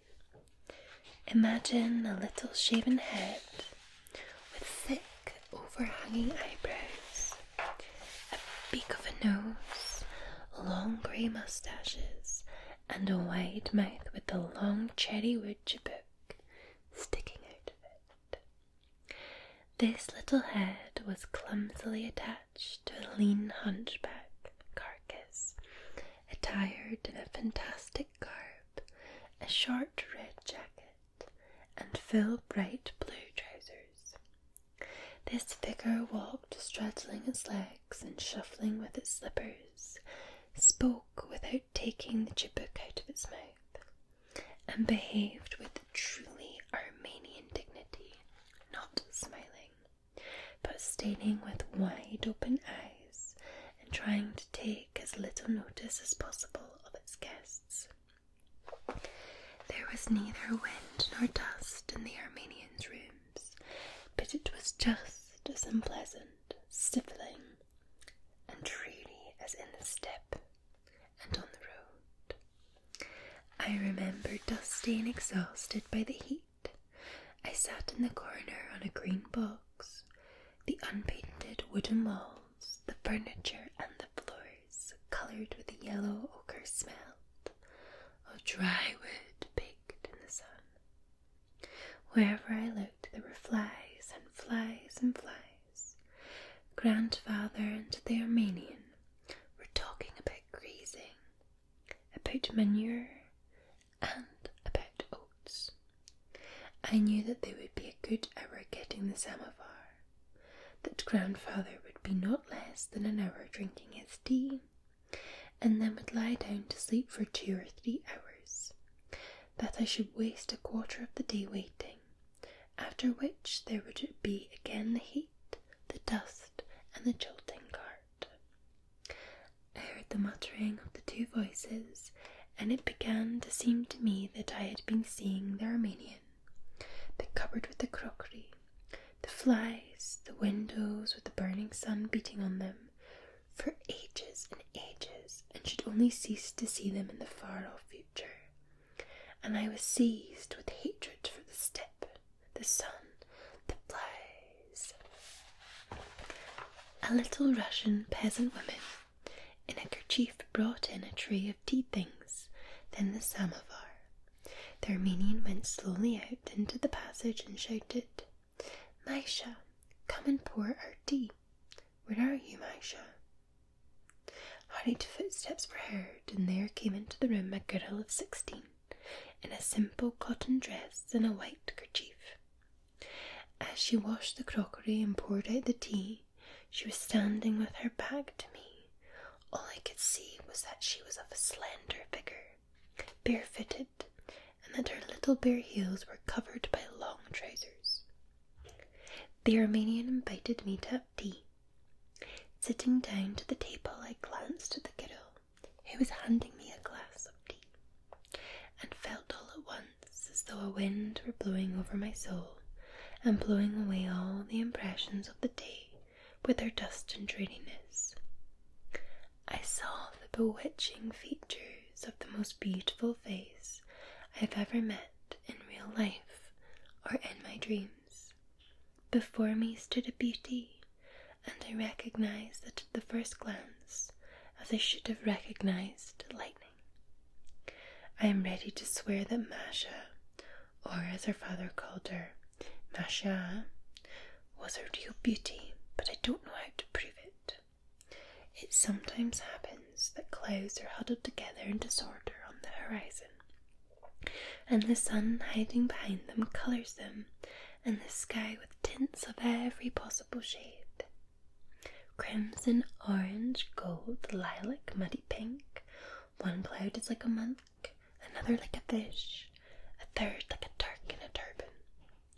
The glow of sunset enveloping a third of the sky gleams on the cross in the church, flashes on the window of the manor house, is reflected in the river and the puddles, quivers on the trees, far, far away, against the background of the sunset. A flock of wild ducks is flying homewards, and the boy herding the cows and their surveyor driving in his chase over the dam, and the gentleman out for a walk, all gaze at the sunset, and every one of them thinks it's terribly beautiful, but no one knows or can say in what its beauty lies. I was not only one to think that the Armenian girl beautiful. My grandfather, an old man of 70, gruff and indifferent to women and the beauties of nature, looked caressingly at Masha for a full minute and asked, "Is that your daughter, Avert Nazarevich?" "Yes, she is my daughter," answered the Armenian. "A fine young lady," said my grandfather approvingly. An artist would have called the Armenian's girl beauty classical and severe. It was just that beauty, the contemplation of which, God knows why, inspires in one the conviction that one is seeing correct features, the hair, eyes, nose, mouth, neck, bosom, and every movement of the young body all go together in one complete, harmonious accord, in which nature has not blundered over the smallest line. You fancy for some reason that the ideally beautiful woman must have such a nose as Masha's, straight and slightly aquiline, just such great dark eyes, such long lashes, such a languid glance. You fancy that her black curly hair and eyebrows go with the soft white tint of her brow, and cheeks as the green reeds go with quiet stream. Masha's white neck and her youthful bosom were not fully developed, but you fancy the sculptor would need a great creative genius to mould them. You gaze, and little by little the desire comes over you to say to Masha something extraordinarily pleasant, sincere, beautiful as she herself was. At first I felt hurt and abashed that Masha took no notice of me, but was all the time looking down. It seemed to me as though a peculiar atmosphere, proud and happy, separated her from me, and jealousy screamed from her eyes. That's because I am covered with dust, I thought. I'm sunburnt, and I'm still a boy. But little by little I forgot myself, and gave myself up entirely to the conscience of beauty. I thought no more now of the dreary step, of the dust, no longer had the buzzing of the flies, no longer tasted the tea, and felt nothing except that a beautiful girl was standing only at the other side of the table. I felt this beauty rather strangely. It was not desire nor ecstasy nor enjoyment that Masha excited in me, but a painful though pleasant sadness. It was a sadness vague and undefined as a dream. For some reason I felt sorry for myself, for my grandfather, and for the Armenian, even for the girl herself, and I had a feeling as though we all four had lost something important and essential to life, which we should never find again. My grandfather too grew melancholy. He took no more about manure or about oats, but sat silent, looking pensively at Masha. After tea my grandfather lay down for a nap, while I went out of the house into the porch. The house, like all the houses in the Armenian village, stood in the full sun. There was not a tree, not an awning, no shade. The Armenians' great courtyard, overgrown with goosefoot and wild mallows, was lively and full of gaiety in spite of the great heat. Threshing was going on behind one of the low hurdles which intersected the big yard here and there.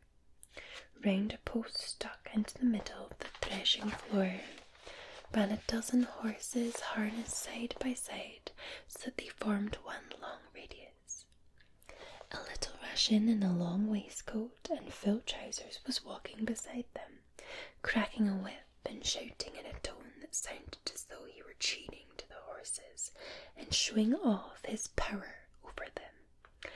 Ah, ah, ah, you damned brutes. Ah, ah, ah. Plague take you. Are you frightened? The horses, sorrel, white and piebald, not understanding why they were made to run round in one place and to crush the wheat straw, ran unwillingly as through with effort, swinging their tails with an offended air. The wind raised up perfect clouds of golden chaff from under their hoofs and carried it away far beyond the hurdle.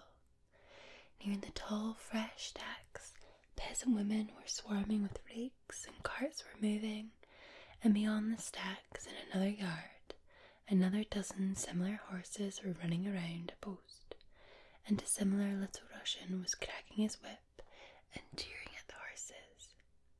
The steps on which I was sitting were hot, on the thin rails and here and there on the window frames. Sap was oozing out of the wood from the heat. Red ladybirds were huddling together in the streaks of shadow under the steps and under the shutters.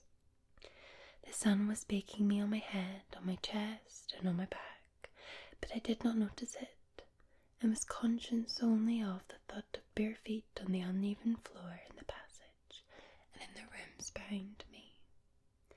After cleaning away the tea things, Masha ran down the steps, fluttering the air as she passed, and like a bird flew into a little groomy outhouse, I suppose the kitchen, from which came the smell of roast mutton and the sound of angry talk in Armenian.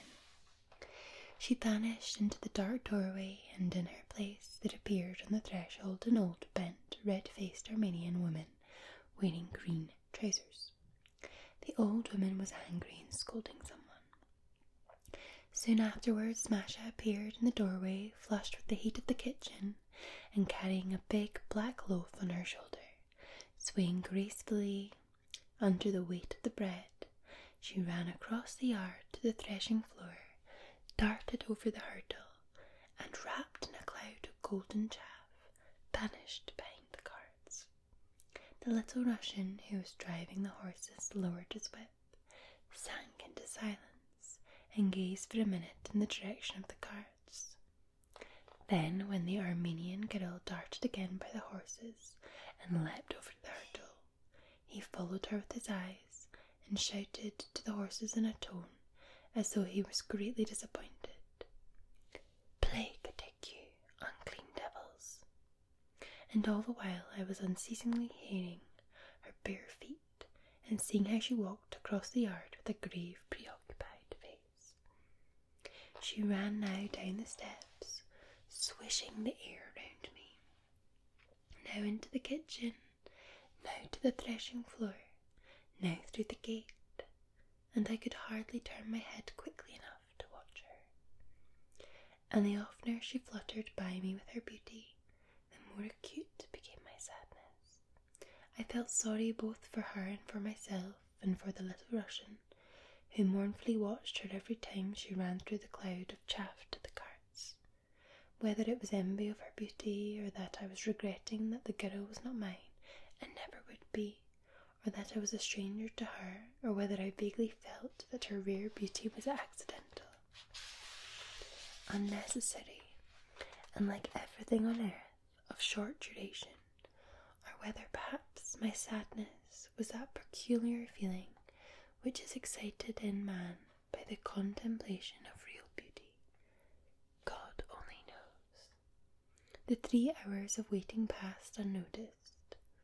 It seemed to me that I had not had time to look properly at Masha when Karpo drove up the river, bathed the horse, and began to put in his shafts. The wet horse snorted with pleasure and kicked his hoofs against the shafts. Karpo shouted to it, "Back!" My grandfather woke up. Masha opened the creaking gates for us. We got into the chaise and drove out of the yard. We drove in silence as though we were angry with one another. When, 2 or 3 hours later, Rostov and Nakhchivan disappeared into the distance, Karpo, who had been silent the whole time, looked round quickly and said, "A fine wench that at the Armenians," and he lashed his horses. Another time after I had become a student, I was travelling by rail to the south. It was May. At one of the stations, I believe it was between Belgorod and Kharkov, I got out of the tram to walk about the platform. The shades of evening were already lying on the station garden, on the platform and on the fields. The station screened off the sunset, but on the topmost clouds of smoke from the engine, which were tinged with rosy light, one could see the sun had not yet quite vanished. As I walked up and down the platform, I noticed that the greater number of the passengers were standing or walking near a second-class compartment, and that they looked as though some celebrated person were in that compartment, and that they, and among the curious whom I met near this compartment, I saw, however, an artillery officer, who had been my fellow traveller, an intelligent, cordial, and sympathetic fellow, as most people are whom we meet on our travels by chance, and with whom we are not long acquainted. "What are you looking at there?" I asked. He made no answer, but but only indicated with his eyes a feminine figure. It was a young girl of 17 or 18, wearing a Russian dress, with her head bare and a little shawl flung carelessly on one shoulder. Not a passenger, but I suppose a sister or daughter of the station master. She was standing near the carriage window, talking to an elderly woman who was in the train. Before I had time to realise what I was seeing, I was suddenly overwhelmed by the feeling I had once experienced in the Armenian village. The girl was remarkably beautiful, and that was unmistakable to me and to those who were looking at her as I was. If one is to describe her appearance feature by feature, as the practice is, the only really lovely thing was her thick, wavy, fair hair, which hung loose with a black ribbon tied around her head. All the other features were either irregular or very ordinary, either from a peculiar form of coquettishness or from short-sightedness. Her eyes were screwed up, her nose had an undecided tilt, her mouth was small, her profile was feebly and insipidly drawn, her shoulders were narrow and undeveloped for her age, and yet the girl made the impression of being really beautiful. And looking at her, I was able to feel convinced that the Russian face does not need strict regularity in order to be lovely. What is more, that if instead of her turn-up nose the girl had been given a different one, correct and plastically irreproachable like the Armenian girls, a fancier face would have lost all its charm from the change. Standing at the window talking, the girl shrugging at the evening damp, continually looking round at us. At one moment put her arms akimbo, at the next raised her hands to her head to straighten her hair, talked, laughed, while her face at one moment wore an expression of wonder, then next of horror, and I don't remember a moment when her face and body were at rest. The whole secret and magic of her beauty lay just in these tiny, infinitely elegant movements, in her smile, in the play of her face, in her rapid glances at us, in the combination of the subtle grace of her movements with her youth, her freshness, the purity of her soul that sounded in her laugh and voice, and with the weakness we love so much in children and birds and fawns and in young trees. It was that butterfly's beauty so in keeping with waltzing, darting around the garden, laughter and gaiety, and incongruous with serious thought, grief and repose, and it seemed as though a gust of wind blowing over the platform, or a fall of rain, would be enough to wither the fragile body and scatter the capricious beauty like the pollen of a flower. So, the officer muttered with a sigh, when the second bell we went back to our compartment. And what this "so" meant, I will not undertake to decide. Perhaps he was sad and did not want to go away from the beauty, and the spring evening into the stuffy train, or perhaps he, like me, was unaccountably sorry for the beauty, for himself and for me and for all the passengers who were listlessly and reluctantly sauntering back to their compartments. As we passed the station window at which a pale red-haired telegraph was upstanding, curls and a faded broad-cheeked face was sitting beside his apparatus, the officer heaved a sigh and said, "I bet that telegraphist is in love with that pretty girl. To live out in the wilds under one roof with that ethereal creature and not fall in love is beyond the power of man. And what a calamity, my friend, what an ironical fate, to be stooping, unkempt, grey, a decent fellow and not a fool, and to be in love with that pretty, stupid little girl who would never take a scrap of notice of you. Or worse still, imagine that telegraphist is in love and at the same time married, and that his wife is as stooping, as unkempt, and as a decent person as himself." On the platform between our carriage and the next, the guard was standing with his elbows on the railing, looking in the direction of the beautiful girl, and his battered, wrinkled, unpleasantly beefy face, exhausted by sleepless nights and the jolting of the train, wore a look of tenderness and the deepest sadness, as though in that girl he saw happiness, his own youth, soberness, purity, wife, children, as though he was repenting and feeling in his whole being that that girl was not his, and that for him, with his premature old age, his uncouthness and his beefy face, the ordinary happiness of a man and a passenger was as far away as heaven. The third bell rang, the whistle sounded, and the train slowly moved off. First the guard, the station master, then the garden. The beautiful girl with her exquisitely sly smile passed before her windows. Putting my head out and looking back, I saw how, looking after the train, she walked along the platform by the window where the telegraph clerk was sitting, smoothed her hair, and ran into the garden. The station no longer screened off the sunset. The plain lay open before us, but the sun had already set, and the smoke lay in black clouds over the green velvety young corn. It was melancholy in the spring air, and in the darkening sky, and in the railway carriage. The familiar figure of the guard came into the carriage, and he began lighting the candles. The end. So that was an excerpt of the book. Make sure I get it for you. The Beauties. Well, it's not even an excerpt. It's just chapter 1, chapter 2. Okay, so I cannot finish the best video ever without my favourite moon song and a lot of you guys, your favourite moon song. So here we go. Buckle on in. Soon, soon, cuddle and croon over the crinkling sea. The moon man flings him a silvered net, fashioned of moonbeams 3.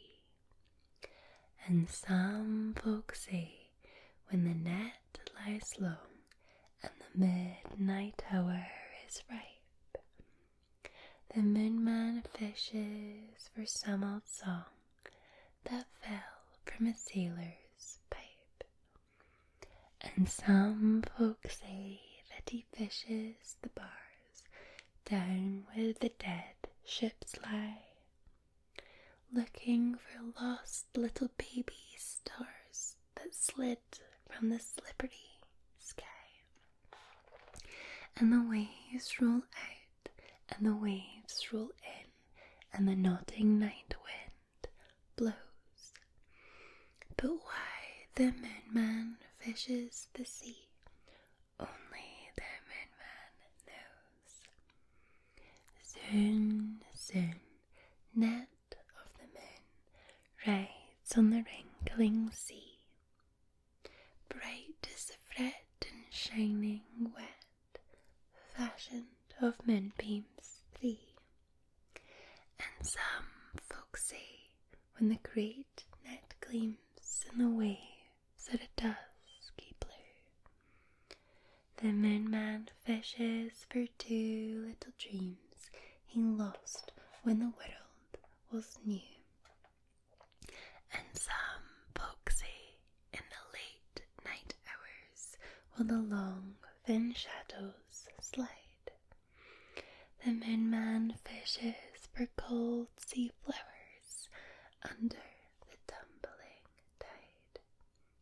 And the waves roll out, and the waves roll in, and the grey gulls dip and toes. But why the moon man fishes the sea, only the moon man knows. Soon, soon, cuddle and croon over the crinkling sea. The moon man flings him a silvered net, fashioned of moonbeams 3. And some folks say that he follows the flecks down where the last light flows, fishing for 2 round gold-rimmed specks that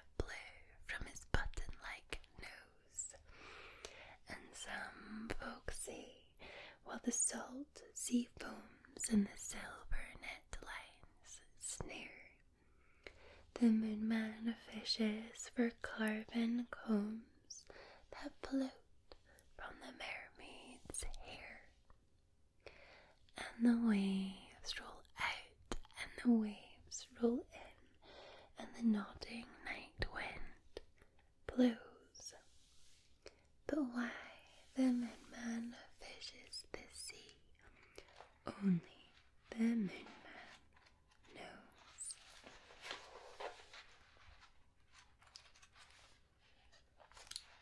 I love it. I have one more for you. It's called Winkin', Blinkin' and Nod. Ready? Winkin', Blinkin' and Nod one night sailed off in a wooden shoe. Sailed on a river of crystal light into a sea of dew. Where are you going and what do you wish? The old moon asked the three. We have come to fish for herring fish that live in this beautiful sea. Nets of silver and gold have we, said Winkin', Blinkin' and Nod. The old moon laughed and sang a song as he rocked in the wooden shoe, and the wind that sped them all night long ruffled the waves of dew. The little stars were the herring fish that lived in the beautiful sea. Now cast your nets wherever you wish, never afraid are we. So cried the stars to the fishermen three, Winkin', Blinkin' and Nod. All night long their nets they threw to the stars in the twinkling foam. Then down from the skies came the wooden shoe, bringing the fishermen home. 'Twas all so pretty a sail it seemed as if it could not be, and some folk thought 'twas a dream they dreamed of sailing that beautiful sea. But I shall name you the fishermen three, Winkin', Blinkin' and Nod. Winkin' and Blinkin' are two little eyes, and Nod is a little head, and the wooden shoe that sailed the skies is a wee one's trundle bed. So shut your eyes while Mother sings of wonderful sights that be, and you shall see the beautiful things as you rock in the misty sea, where the old shoe rocked the fishermen three, Winkin', Blinkin' and Nod.